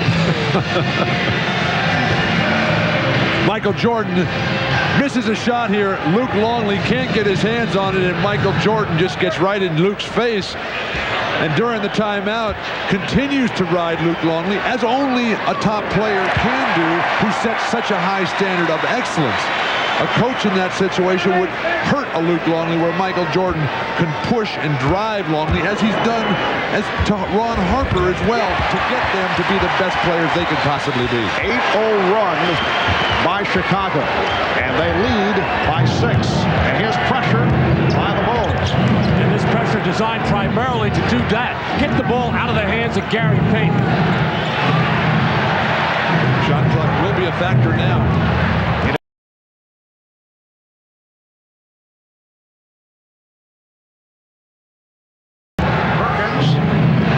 Shot clock at 2. Fired from three-point territory. Almost touched by the Bulls as Perkins went flying. Apparently Harper pointing at Hugh Hollins, thinking that he pointed the other way, and he did. Well, break for Chicago there, as it appeared that Ron Harper had knocked that ball out, Eddie Rush, on top of the play and called it in Seattle Center. This is a key stretch for the Sonics. They're over the limit in the penalty. 7 minutes to go in the third quarter. The Bulls should be attacking the basket. They could live at the foul line. The play by Payton to break it up. And last touched by the Sonics. So the Bulls get the new 24. Seattle desperately needs some offense. They've got to get settled down defensively, force Chicago into very difficult offensive scoring situations, and then get out in transition, attack Chicago's pressing defense.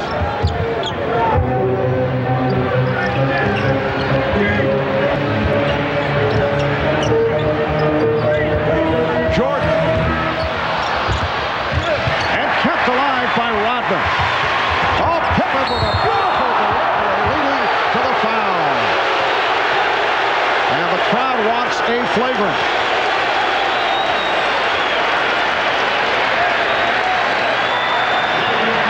It is a flagrant foul. The Seattle big men, Perkins, Kemp, they're getting shoved underneath the basket. They're not taking care of their own defensive board. And Sam Perkins, that was called because of the combination of the earlier one in the first half that was not called a flagrant foul. The similarity, though, referees want to just discontinue that right now. Well, here are the Bulls getting to the free throw line now with the Sonics over the limit of the penalty. He would have gone either way because that was a shooting foul, and to tack on a flagrant foul as well. But that's what offensive rebounding gives you. It not only gives you those second opportunities, as Dennis Rodman and George Karl discussing their talking from yesterday, and both of these fellas do respect one another. And George Karl told us yesterday, he said, "I'd love to have this guy on my team. I tried to trade for him." Bulls now with 9 unanswered points. Jordan. Rebounded by Kemp, protecting against Rodman. But Dennis Rodman continues to play the mind game with George Karl. George Karl's getting sucked in. Payton for three. Loose ball foul against Chicago.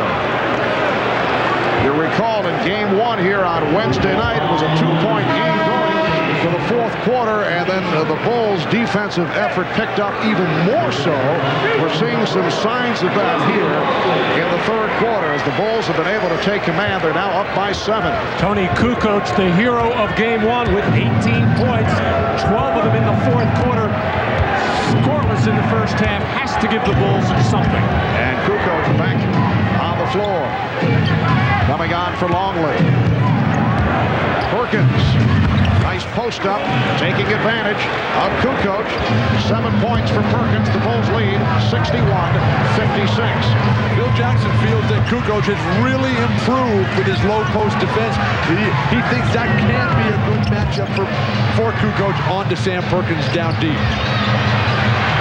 Jordan wants it against Hawkins and throws the air ball. Rodman not able to convert.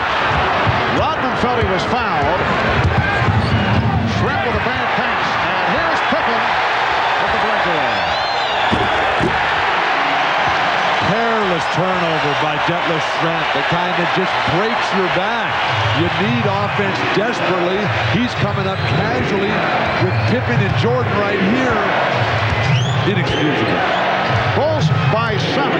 Just under 5 minutes remaining in the third. Chant of defense with the crowd. Shot clock at 4. Schrempf. Converted by Kemp. John Kemp hammering it down. Well, that's what talent will do for you. That was a terrible possession by Seattle. They should have been trying to post Perkins again as he just manhandled Kukoc inside, but bailed out tremendously by Sean Kemp playing well over the rim. Pippen. And Kemp with the rebound. 5-point Chicago lead. Now Schrempf held by Pippen as they became entangled. Foul on Pippen. That's his third. Vincent Askew getting set to check back in as you get another look at Kemp. And Marv, Jordan's just gone to the bench. This is where George Karl and the Sonics made their big push in Game 1. Seattle has to take advantage right now.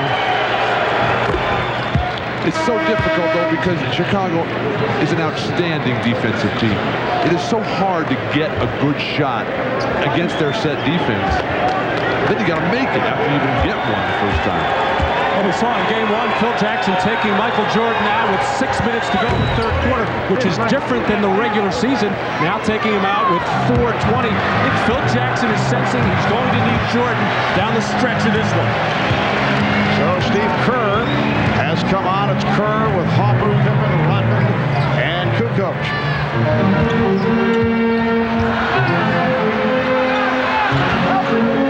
Shot clock at 5. Hopper posting. Did he get it off in time? Yes, he did. Chicago runs players at Payton's advance of the ball beautifully. Now on Kukoc. That is his first. Both teams are over the limit. And it's so difficult as Tony Kukoc just cannot find anything tonight.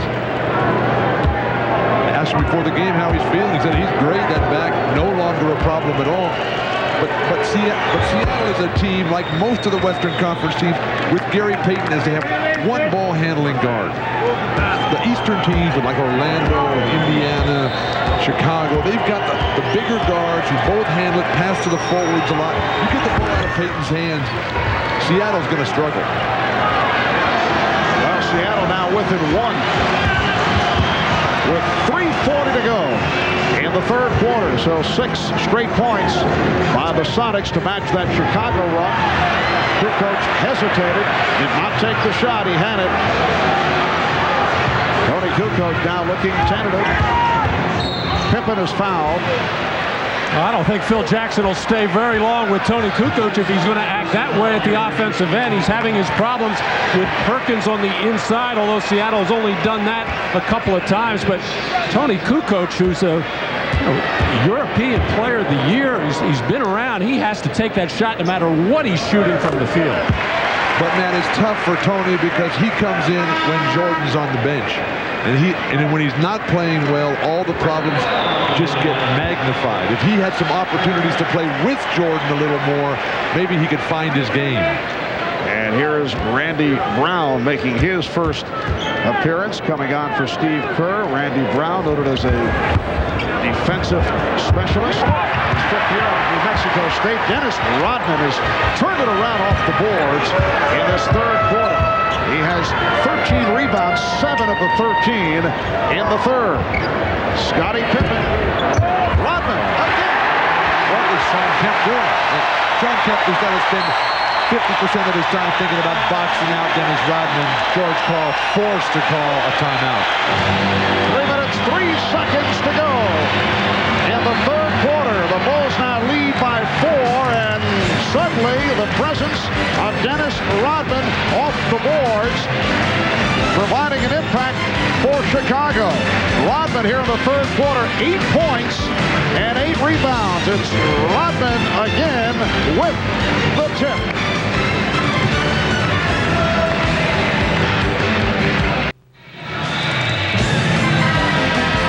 A look from above at the United Center in Chicago. Marv Albert, Matt Kukas, Bill Walton, Bob Rashad, Hannah Storm. We will make the move to Seattle Sunday night at 7 Eastern, 4 on the West Coast. Game 3 of the NBA Finals. Join us in Seattle. Sonics will host the Bulls. Showtime will kick things off for Game 3. 4 o'clock Pacific, 7 o'clock Eastern time. Let's check in with Hannah Storm. Marv, George Karl furious during that last time out. He said, you guys gave the Bulls those last 2 possessions. You got to get in the game.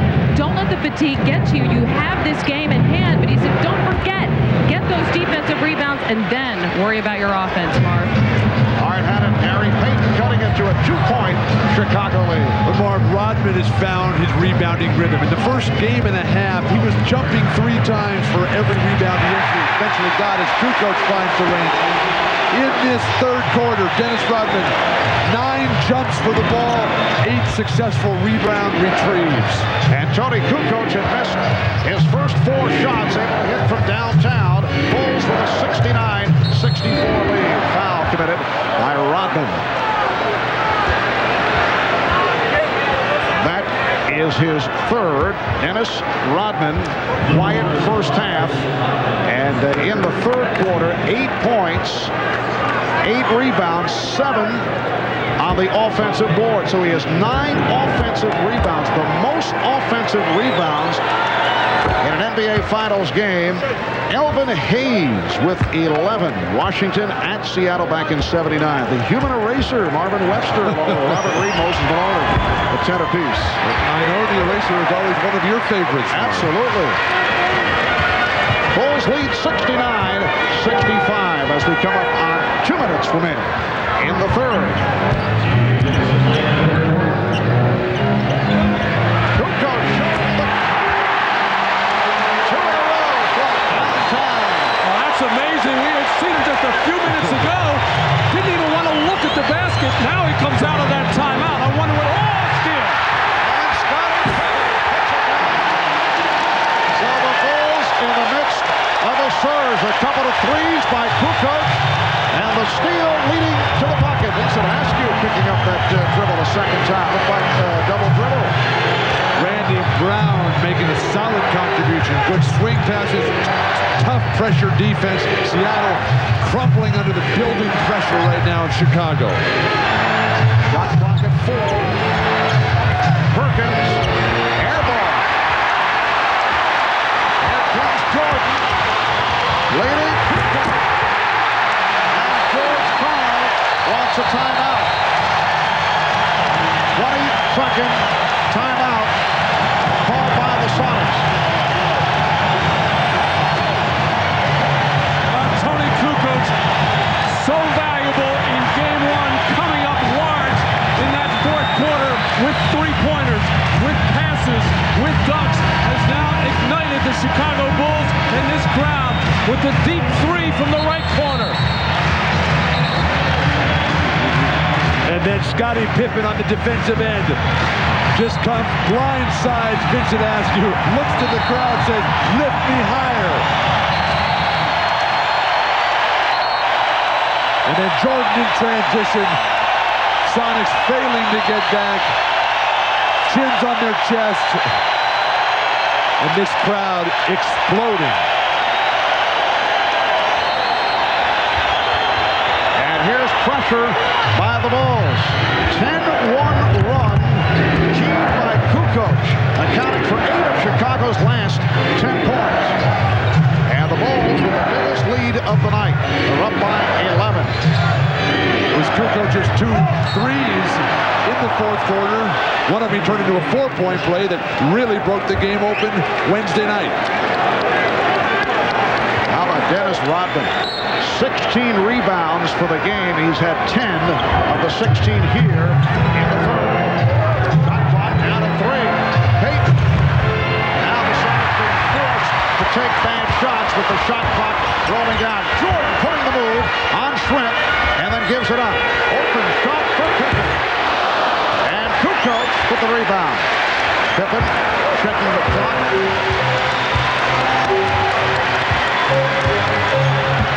This is a tough mismatch for Perkins. He can't pressure Scottie on the perimeter. 4-second differential between the shot clock and the game clock, down to 10 seconds in the quarter. Jordan way off, and it's rescued by Askew, and he threw it away. Miscommunication between Payton and Shrimp.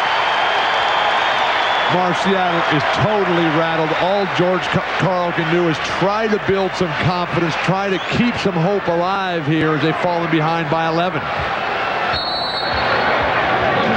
20 taken by Chicago with 6 1/10 seconds remaining in the third quarter. Now it's changed to a full timeout. Bulls 76 and the Sonics 65.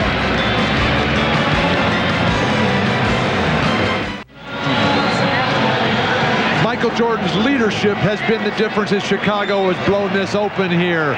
Earlier, he was all over his teammates, Luke Longley, Ron Harper, all the guys for not coming through. But he's the first guy to go pat him on the back, the head, and he's going to wipe the dye off his hands. Yes. I think he got Dennis right at the Pearl Jam insignia. Curry, the 3, and a rim down. Last touch. Let's see the officials, Ed Rush and Hugh Hollins, in a discussion as to who knocked it out. Only 0.5 of a second remaining in this third quarter. It will be Chicago ball. This is where you always have to keep your eye on Michael Jordan for that lob to the basket. 0.5 is enough to catch and finish. Well, Michael drifted outside, and that's the end of the third quarter. A surge by the Bulls. Sparked by Tony Kukoc and Dennis Rodman.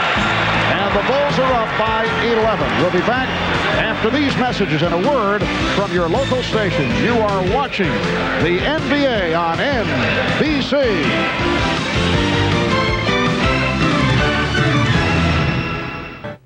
This copyrighted telecast of the National Basketball Association may not be retransmitted, reproduced, or rebroadcast without the express written consent of the NBA. Welcome back to Chicago. Hannah Storm telling us that George Karl has told his club the Bulls will let you back in the game here in the fourth quarter, but if you quit playing, they will blow you out. And again, Gary Payton not able to take charge. 5 of 12, only 2 assists. The other night, 6 of 17 in 47 minutes. And he's locked for playing time again here tonight. He's played 33 of a possible 36 minutes. Sean Kemp opens up this fourth quarter. We get a whistle from Jess Kersey and a foul on the Bulls. It is on Rodman. That is his 4th. Gary Payton's contribution has just not been enough. For Seattle to win this game, for Seattle to win this series, he's got to come out and play the way Isaiah Thomas used to play for the Detroit Pistons. Come down the lane, put up big offensive numbers, draw the defense to you, and then set up your teammates. Sean Kemp playing by himself out here tonight. called for yet another turnover. Well, he had 7 turnovers in game 1. Kemp tonight, that is his 3rd. And speaking of turnovers, the Chicago Bulls with 11 careless ones in that first half, none in that third quarter, as they really picked it up defensively as well. The Bulls by 11. Pippen. Well, he's able to penetrate straight down the lane, no pressure. And it's now 78-65. And the Bulls' strategy coming into this series, get the ball out of Gary Payton's hands as much as possible, make some other Seattle Sonic get them into their offense. Poked away from Perkins, but recovered. Shot clock down to 3. Slipping by Kukoc. You'd think Tony would have some sort of idea since Perkins is left-handed like Tony. Most players like to come to their strong hand. Pippen, Jordan just punishing the Sonics with their own right hands. So the Bulls now lead 78-67. Minute and a half gone by the 4th. Jordan with the fake and foul. Michael Jordan with a gorgeous baseline move. So Michael to the line. He is 5 of 8 at the free throw line. Askew was called for that foul. And every time there's a free throw situation for the Chicago Bulls, it enables them to extend their pressure, get their trap going, get the ball out of Gary Payton's hands, and then their defense can really pick up. The thing that surprised me about Seattle is every time they find something offensively, whether it's a post-up for Perkins, in the third quarter we saw a couple of post-ups for Payton, they score on it, but they don't come back to it. Jordan missing on both. 5 of 10 at the line. He's an 83% free throw shooter. It's been an embarrassing free throw display throughout this spring's playoffs for the NBA superstars. Jordan tonight, Karl Malone and John Stockton in the Utah-Seattle series. Another good play defensively by Randy Brown.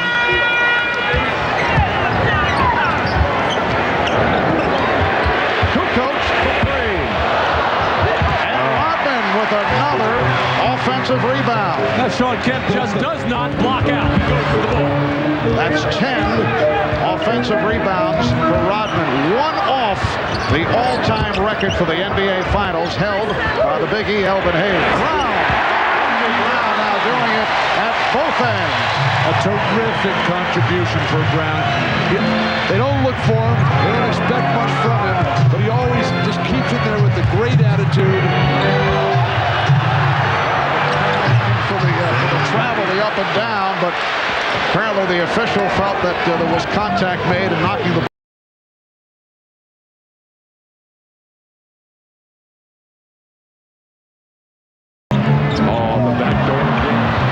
saving it.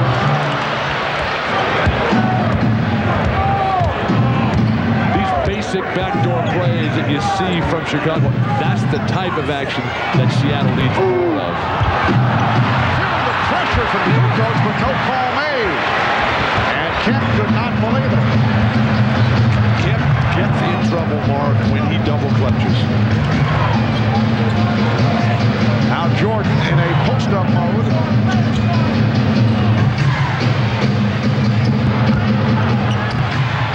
Jordan played well by Askew. He thought he was fouled, though. And now Payton is fouled. Timeout is taken. 8:29 remaining. In the fourth quarter, the Bulls 80, Sonics 69. Well, it has been a relatively quiet game for Dennis Rodman until just a moment ago. He's been mixing it up with Sean Kemp. There's that flopping that George Karl was complaining about. But it was Rodman who have taken over this game for Chicago. And as Matt pointed out at the start, when they get that kind of contribution from their role players, they are extremely difficult to beat. Longley. Oh, nice move by Luke Longley. And Kemp came away with the rebound. The Bulls lead by 11. 4 minutes in. Fourth quarter. Hersey Hawkins able to hit from downtown. A reminder, after tonight. tonight's game, we suggest you tune to CNBC on your cable system for a special NBA Finals post-game report. Our entire cast will recount the game with highlights. You'll see live press conference interviews and guests as we look back at Game 2 here at the United Center. That's the NBA Finals post-game special immediately following the game on CNBC. Now, Bill and Matt are regular viewers of CNBC following their extensive investment portfolios on a daily basis. Is Geraldo going to join us? No, I believe Charles Gruden will be conducting locker room interviews. Michael Jordan sitting it out with 7.5 remaining in the fourth quarter. A series of moves attempted by Longley leading to this. Hawkins, yes, and it counts. And Richie Hawkins will go to the line. Chicago's bench up in arms on this call. This is Seattle Sonic basketball. Force the turnover. This is what they do all season long. This is why they won 64 games. Good defense, quick strike at the other end, but absolutely no foul there as Phil Jackson just cannot believe that call. They let him go. And they still get the foul called on him. Percy Hawkins turning it around tonight. He has 16 points, completing the three-point play, and the Bulls now lead 80-72. Chicago staying with Rodman, Pippen, and Longley up front along with Kerr and Harper. Here's Pippen for three. And back comes Payton. 2-on-1. Kemp putting the ball on Kerr. Good foul by Steve Kerr. Seattle is terrific at making runs when Michael Jordan goes to the bench. He comes back in, and it comes right back. Now, Steve Kerr knows that Sean Kemp's going to throw one down here. He's going to make him earn it at the line. And here comes Jordan making his way. Reporting in. Kemp, 7 of 9 at the line. Well, Chicago's offense has just gone dormant right now. They're settling for jump shots. They're careless with the basketball. And that's why, of course, Michael Jordan re-enters to add semblance of order quickly. And the thing is that Michael hasn't played that well at the offensive end tonight. Just 8 for 20 shooting. He's got 22 points. Ron Harper headed back to the Chicago locker room. We'll check on that. And the call away from the ball. It's on Askew. 6:55 remaining, fourth quarter. Timeout taken. It's the Bulls by 6. We'll be back in Chicago in a moment. The NBA on NBC is brought to you by Budweiser, official sponsor of the 1996 Summer Olympic Games. This Bud's for you. By Genuine Chevrolet, the cars more Americans trust. And by Fidelity Investments. It's time to realize the power you have. Well, the Chicago lead once 13 is down to 6. 6:55 remaining in the fourth. Dennis Rodman with a spectacular second half off the boards. And in the offensive rebounding department, 10 rebounds, 1 shy of the NBA Finals record. And you look back at some of the big games off the boards in the playoff history of Dennis Rodman, and this one is right there with 19 rebounds in all. Well, if I'm Seattle, the only player I've seen for their team to get a body on Dennis Rodman and keep him off the glass is Vincent Askew. Even though he's maybe an inch or two shorter than Dennis Rodman, he's got the wide body, and he'll lay some wood on you. Sean Kemp just will not do it. Now trying to get the Bulls revved up. A 7-0 run by the Sonics since that Chicago 13-point lead. Jordan. Michael Jordan able to penetrate. Brown looking for the steal.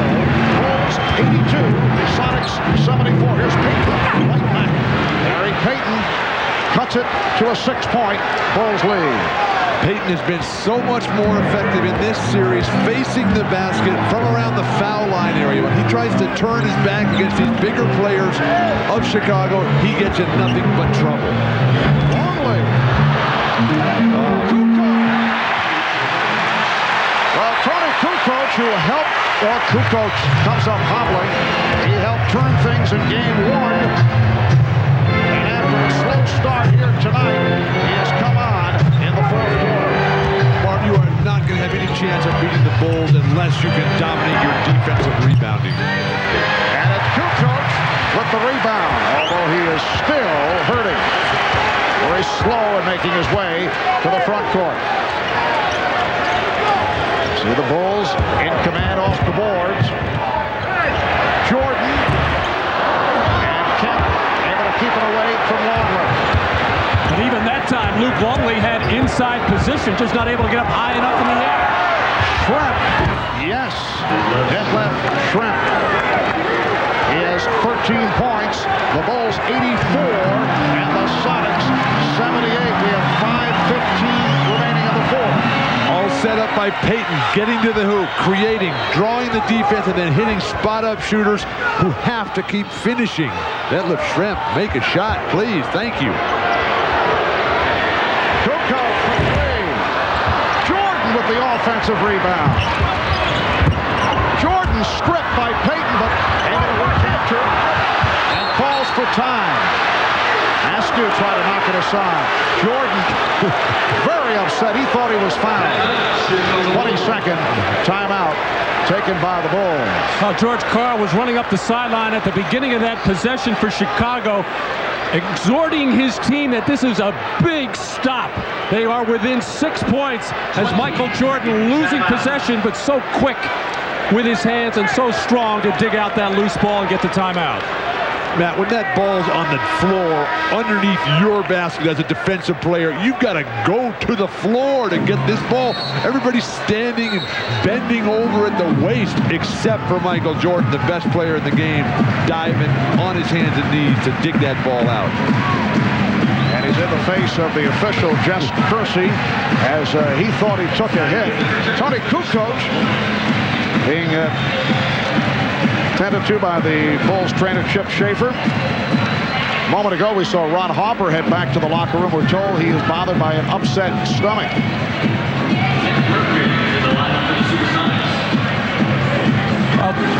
Tony Kukoc, not normally much of an offensive rebounder, but his left foot landing right on the foot of Shawn Kemp and turning that ankle. 4:51 remaining in the fourth. Chicago in possession, and they lead by 6. So the Bulls staying with Randy Brown and Michael Jordan in the backcourt. Here's the lead broken up. That was intended for Jordan. Good recovery by Hersey Hawkins, who I think has done a very solid defensive job on Michael Jordan tonight. Ball's getting fouled, breaking up that pass. And Ron Harper is back on the Chicago bench. Block. And a foul. If Seattle could get the same kind of job on Dennis Rodman by Shawn Kemp that they're getting by Hersey Hawkins on Michael Jordan, they'd have a lot better chance of winning this game. Foul on Payton, and that is number 5. Here's another look. A terrific look-away pass by Michael Jordan. He knew he had Rodman running the middle of the floor all the way. I'm sure he did not want to fake out Dennis Rodman. He wanted to make sure he could see that pass coming. Rodman had hit his first 2 at the line. Dennis, during the regular season, only 52% at the foul line. Now Brown sitting down, replaced by Harper. Bulls 85, Sonics 78. Chicago looking to go 2 up in this best of 7. The Sonics would love to go back to Seattle tied at 1 apiece. We come up on 4 minutes remaining in the fourth. Yes, and it counts. Shawn Kemp will go to the line. Shawn Kemp had a notion all the way. When he felt Luke Longley on his back, he just drifted out to the corner, wanted the ball, and wanted everybody to get out of his way because he knows he can take Luke Longley off the dribble. Matt, this is the kind of play that Shawn Kemp needs to make all the time. George Karl, ecstatic, realizes the isolation he's got to mismatch Longley 20 feet from the hoop, get to the basket, get by your man, and get in the air where there's no help defensively. And you see Longley sitting down after picking up his 5th foul. It's only a 4-point Bulls lead. 4 minutes remaining in the fourth quarter. Jordan played by Hawkins. Jordan with the swing and foul. It is absolutely amazing. Michael Jordan just has such a feel at the offensive end where every other player is on the floor. He had that side clear. He saw the double team coming, but just so quick on the spin to elude that double team, get into Payton, draw contact. Matt, remember at the beginning we were talking about anticipation on defense. The Sonics have to know that Michael Jordan's going to try to take over this game down the stretch. And when he makes that spin move, somebody for Seattle has to be there sooner. The same way Scottie Pippen is coming from that blind side when he's playing defense on the Sonics. Well, we've seen all night long the Chicago Bulls taking advantage of really the over-aggressiveness of Seattle. We see it with their scrambling, double-teaming defense. It has opened up offensive rebounding opportunities for Dennis Rodman. Michael Jordan, 6 of 11 at the line. And the Bulls now lead 87-81 with just under 4 minutes remaining in the fourth. Payton with the swing. And they swing it out. Here's Schwinn. To the rebound. That left Schwinn now 5 for 13. Timeout called by the Bulls to save that possession. 3:35 to go in the fourth quarter. We'll be right back. Miller, where great taste runs in the family, brings you Miller Moments. Tonight's Miller Moment takes 18 years ago to the day, the Seattle Supersonics and the Washington Bullets, Game 7 of the NBA Finals, a game that belonged to the Bullets' big men, Wes Unseld and Elvin Hayes. They led the Bullets in overcoming a 3-2 deficit, including this Game 7 effort in Seattle. The Bullets winning by 6 to take the 1978 NBA World Championship. Wes Unseld named the series MVP. In recognition of that moment, Miller Brewing Company will donate $1,000 to the Thurgood Marshall Scholarship Fund. I believe I have set an NBA Finals record for mentioning Elvin Hayes in a single telecast. That was a terrific accomplishment for the Bullets on the home court of Seattle in the 7th game, where Dennis Johnson, one of the great playoff performers in history, went 0 for 14 on his home court in the deciding game. So sad that Dennis Johnson did not make the Hall of Fame this year. But I would think an eventual entrant. Absolutely, just has to be there. One more mention of the Big E. Dennis Rodman is one offensive rebound away from equaling the all-time NBA Finals record, 11 offensive rebounds. Shot clock is down to 5. Kukoc for 3. Rebounded by Perkins, and Kemp with the recovery. It is a 6-point Chicago lead. 3:15 remaining in the fourth quarter. Critical possession for the Sonics. Shot clock is at 5. Payton for 3, coming up short. And deflected out by Jordan with 2 on the 24. Discussion here as to whether Gary Payton's shot actually hit the rim, whether they should reset. Ed Rush says it did. A new 24. Well, that shot looked awful leaving Gary Payton's hands. He just kind of short-armed it, as we hardly even say Gary Payton's name. He's been so quiet here in the second half. Perkins posting up on Kukoc. Fires it up. Rebounded by Kukoc.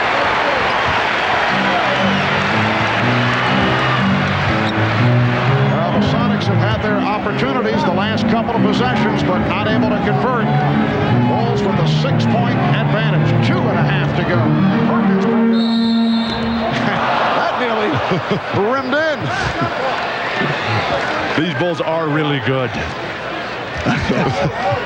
Well, much to discuss following tonight's game, and as we mentioned earlier, after our telecast here on NBC, you can tune to CNBC on your cable system for an NBA Finals post-game special.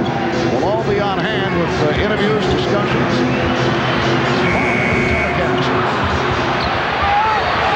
Back come the Sonics. Gary Payton, Sean Kemp. We come up on 2 minutes to go in the fourth. Hookah strip and deflected out by Payton. One of the problems over the years from Seattle, as they call a timeout right now, has been a lack of a go-to guy in the set offense down the stretch. They're struggling to find some offense right now. 2:08 remaining in the fourth at the United Center.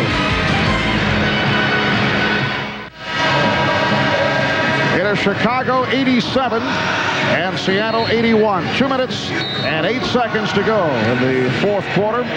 Both teams with 2 full timeouts remaining. No fouls to give. It will be Seattle ball with 11 on the shot clock. It's not so much that the Sonics don't have go-to guys. They got a bunch out there. Payton, Kemp, Schrempf in certain situations. It's just they don't execute well in the half court. They have to run some high pick and roll. Seattle has not scored in 2 minutes and 5 seconds. Schrempf. Hawkins for 3. On the back tap handled by Hopper. Lost it off his foot, but not been able to preserve. Marv, Seattle's had golden opportunities. Schrempf had a beautiful, wide-open look. Hawkins' look was solid as could be. Payton's air ball was a good look. They just can't make any of them. They're now 3 of 14 from three-point range. Shot clock.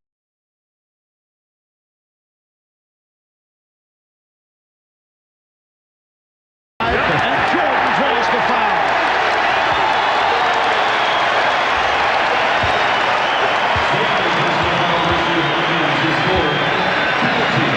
Percy Hawkins called for his 4th, and Michael Jordan back to the line where he is 7 of 12. And that look of frustration on the face of George Karl has been, he couldn't have asked for anything more, struggling all night, but time and time again, just hanging 6 behind and getting good scoring opportunities and can't get them, and the Bulls aren't doing anything at their end offensively.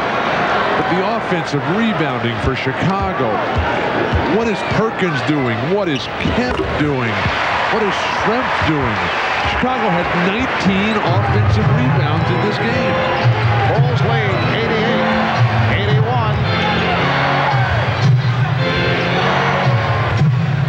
Schrempf with the fake. Not able to hit on the running hook. Kemp is there. It will count and the foul. Sean Kemp with 26 points. Foul committed by Tony Kukoc. And Kemp keeping the Sonics alive. All set up by the penetration of Schrempf. A terrible shot, but at least he drew some looks defensively, and that enabled Kemp to slide along the baseline and find the opening. Another big statistical game for Sean Kemp, but just having an awful time at the other end defensively, not even trying to get a body on Dennis Rodman, just trying to go get rebounds. But when you're playing Robin, you got to bump. 3-point play again for Kemp. And the Bulls lead by 4. Steve Kerr back on the floor as we come up on a minute remaining in the fourth quarter. Bulls led by as many as 13. Sonics able to get back into it, and they've had, as we have been discussing, a number of opportunities. Here is Jordan, and he's fouled. Hit from behind by Schrempf. And took exception to it as Schrempf taking a wild swing there. Got a piece of the ball, but no doubt got a piece of the head of Michael Jordan, and a quick reaction, and then Michael caught himself. This is just a replay of game 1. Whoa. This is you put Detlef Schrempf, their worst defender, on Michael Jordan. He lights up, just goes right to the hoop. Detlef ushers him in to his right hand. Not a good foul by Detlef Schrempf. Only 4 of 8 at the line in the fourth quarter. Sean Kemp saying he liked the hard foul that Detlef Schrempf took. But you know how it happened again? It was another double team coming. But actually the Sonics are coming so hard with a double team that Michael is able to get around it. You can't come so hard where he's going to split it or go around it. You got to top him. Bulls lead 90-84. And the Sonics call for time with 55 and 9/10 seconds to go in the fourth. We'll be back after these messages from your local station. Back in Chicago, Seattle taking a timeout, so they have one remaining. They are down by 6 with just under 1 minute to go in this fourth quarter. And for the second straight game, the Sonics have not been able to convert down the stretch. Game 1, the last 5 minutes, only 1 of 12. They've had the looks here tonight, only 2 for 7. And the Chicago Bulls, not that much better. They've only scored 14 points in this fourth quarter, but so far, the defense of Chicago has been strong. Seattle can look at that graphic and see improvement. Yeah, they doubled their performance from game 1, but it's just not enough. Payton will throw in, looking for the room from Ron Harper.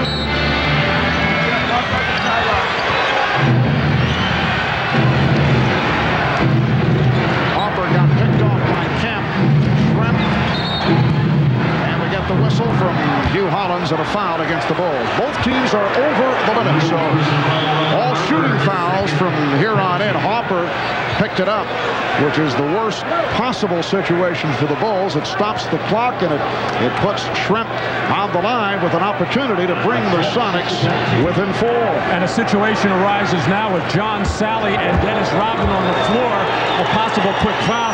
Phil Jackson senses it and gets better free throw shooters, Kukoc and Kerr, ready to come in. Schrempf is now 3 for 3 at the line. He's a 78% free throw shooter. Another off performance for Detlef Schrempf. 5 of 14 shooting. Chicago is just so solid defensively. Even though they were scrambling and broken down there, Harper did a pretty decent job of forcing Schrempf into help to his offhand.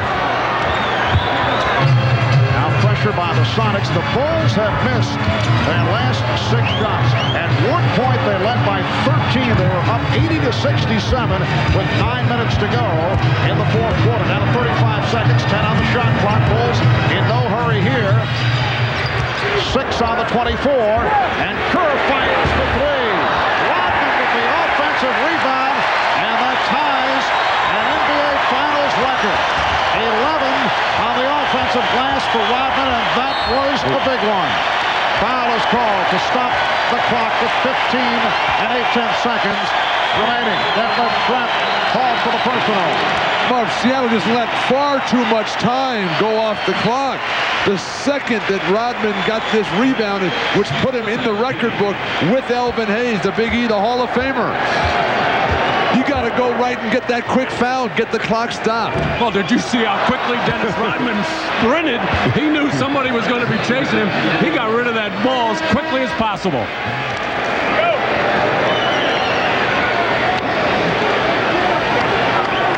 Tony Kukoc making his first appearance at the line, and he's a 77% free throw shooter.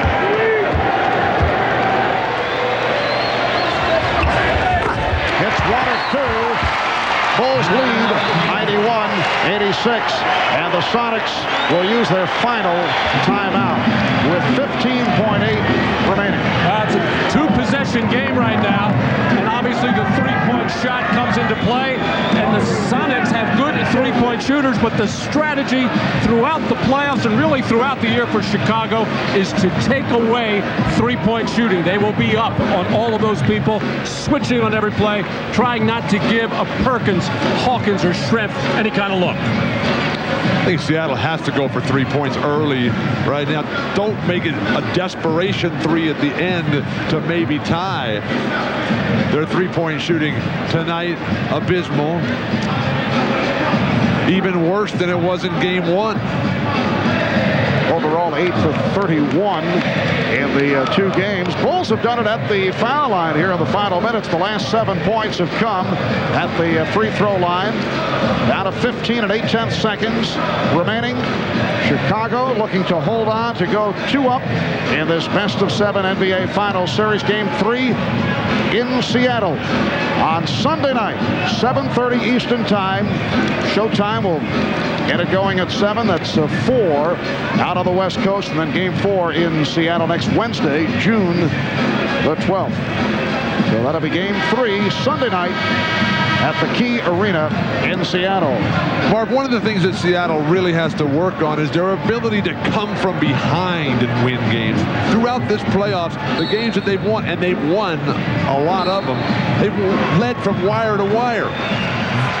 There hasn't been a case in these playoffs where they've trailed at the half and come back and won. That trend continues. That's disconcerting for George Karl. Payton will throw in now from the near side of the court, looking for the quick 3. Flat back to Payton.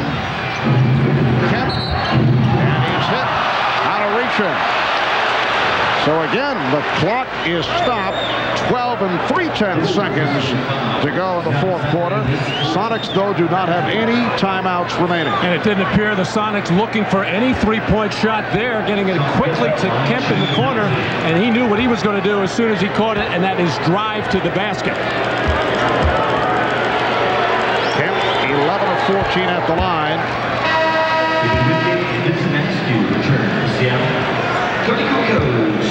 Seattle on 22 of 28 at the free throw line. They've hit all 8 in the 4th quarter.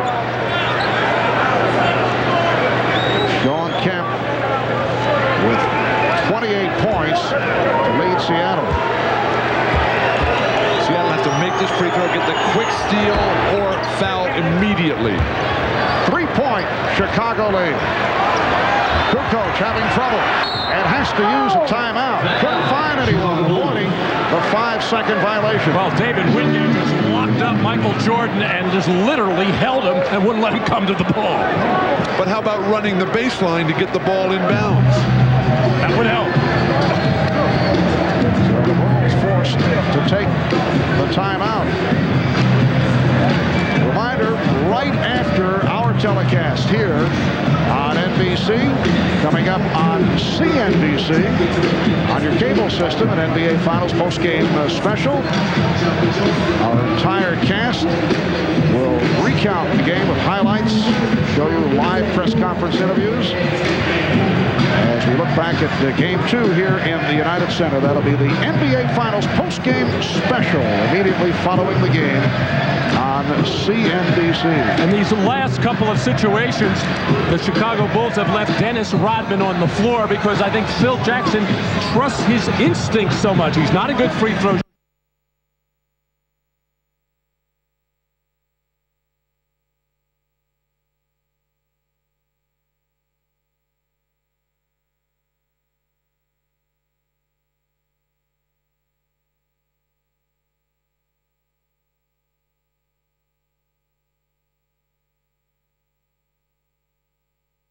To another good free throw shooter, and he feels he'll just make the right play. Dennis moves so well off the ball.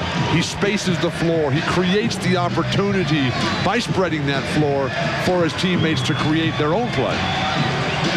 And when Phil Jackson looks back at this, he will not be happy even with the victory. The Bulls missing their last 7 field goal attempts. They've done it at the free throw line. They have not hit a shot the last 6 minutes of this 4th quarter. Mark, this is an old team. This is a team that I don't think will really hit their stride till Game 3 Sunday night. They had that long layoff. Now they're back to playing every other day, which is NBA basketball. Well, not bad if they haven't been able to hit their stride and they come out of here with 2 victories. 12 and 3/10 seconds remaining in the 4th quarter. Again, the pressure by the Sonics. This time Pippen will try to inbound. Jordan gets it back to Pippen. And Hawkins called for the foul. Down to 8 and 9/10 seconds. And Pippen to the line. He is 5 of 6 at the free throw line. A lot of confidence that time shown by Scottie Pippen, just waiting and saying, come and foul me. If you keep that ball moving, Chicago can run the ball out because Seattle can't catch up to a moving ball. There you see the problems that Scottie Pippen has had from the free throw line during the season and during the playoffs, but so far in this series, much better until there. Seattle out of timeouts. Scottie Pippen, though, has shot the ball well at the line in this final series, 13 of 16. So the situation, 8 9/10 seconds remaining, 3-point Chicago lead. As you mentioned, Matt, no timeouts for Seattle. So the Bulls get back to the Seattle front court as Pippen misses on both. Rodman able to get a jump ball out of it. However, it's only a 3-point game. That was almost an air ball by Scottie Pippen. And Seattle failing to take care of its defensive backboard, giving up a rebound on the offensive end, an offensive rebound on a missed free throw, inexcusable if you're trying to win. Shows the great instincts of Dennis Rodman, able to get to the ball here. Well, it was not loose and almost knocked to him, but how about him just not taking anything for granted? Now the question on the lineup, Jordan trying to organize things. It's Perkins and Rodman. The Sonics with 6 9/10 seconds to go need a 3 to tie it if they can get possession. Bad toss. Oh, not a good toss, and apparently they're going to do it again and reset the clock. Yes. And it looked like a foul could have been called there on Dennis Rodman as he hindered Sam Perkins from getting up in the air. Just Kersey with the do-over. They reset to 6.9. And again, a whistle. And they'll re-jump. Hugh Holland says, do it again. And that's the second time Dennis Rodman has fouled Sam Perkins. Rodman is leaning in, and he's initiating the contact, but he's doing it with his left arm, his inside arm. Well, let's see. Well, we need the hat trick. And it's controlled by Jordan. And now the foul with 3 7/10 seconds remaining. Oh, Payton and Jordan having some words, face to face. And Harper guides Payton away. Now Sean Kemp calming Gary Payton down. Well, Michael well aware of the repercussions if he gets into any kind of trash talking or taunting or possible throwing of a fist or a slap. He walks away, and Kemp wisely gets Payton out of there. It is Rodman going to the foul line.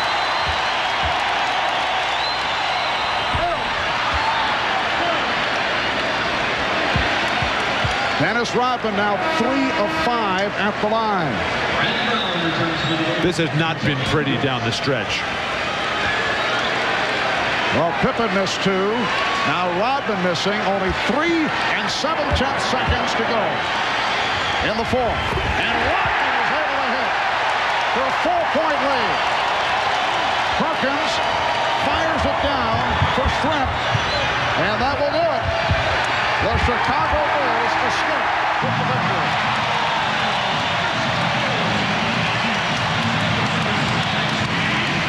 The Bulls over the Sonics 92-88. So they protect the home court. They are up in this best of 7, 2 games to nothing with game 3 to take place in Seattle on Sunday night. 29 for Jordan, 21 for Pippen. Let's go to Jim Gray with Dennis Rodman. Jim?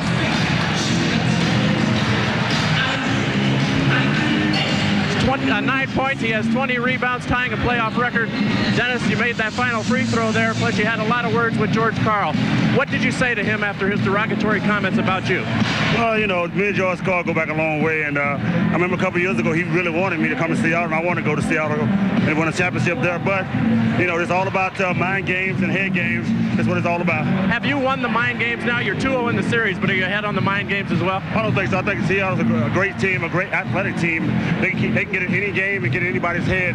But tonight, you know, I think that we were on the free throw line. You had a specific conversation with George Karl. You went over and said something to him. What was said there? I said, you know, I don't think that was appreciated what you said about me in the paper, but I said, are we still friends? He said, I had to take my players. I said, that's great. Are we still friends? He said, yeah. Now, the Sonics gave you quite a game this evening. They've sent a message that they can be competitive going back to Seattle for 3 games. Now, this was not as easy as you expected tonight, was it? No, I thought we would play a little bit better, but we didn't. But that's what playoffs are all about. And the people got their money's worth and hope we can get one Sunday. All right, Dennis, congratulations. We'll see you Sunday. Let's say hello to Lexus. All right, let's go back to Marv Albert. All right, thank you, Jim. Rodman, 10 points, 20 rebounds, and NBA Finals record-tying 11 on the offensive glass. Again, the final score, the Bulls 92 and the Sonics 88. They're up 2 games to nothing in this best of 7. And now you can tune to CNBC on your cable system, as we've been mentioning, for that NBA Finals postgame special, which begins immediately. Join us Sunday at 7 o'clock Eastern, 4 on the West Coast, Game 3 of the NBA Final Series from Seattle. For Matt Dukas, Bill Walton, Bob Rashad, Hannah Storm, and Bob Costas, I'm Marv Albert saying so long from Chicago.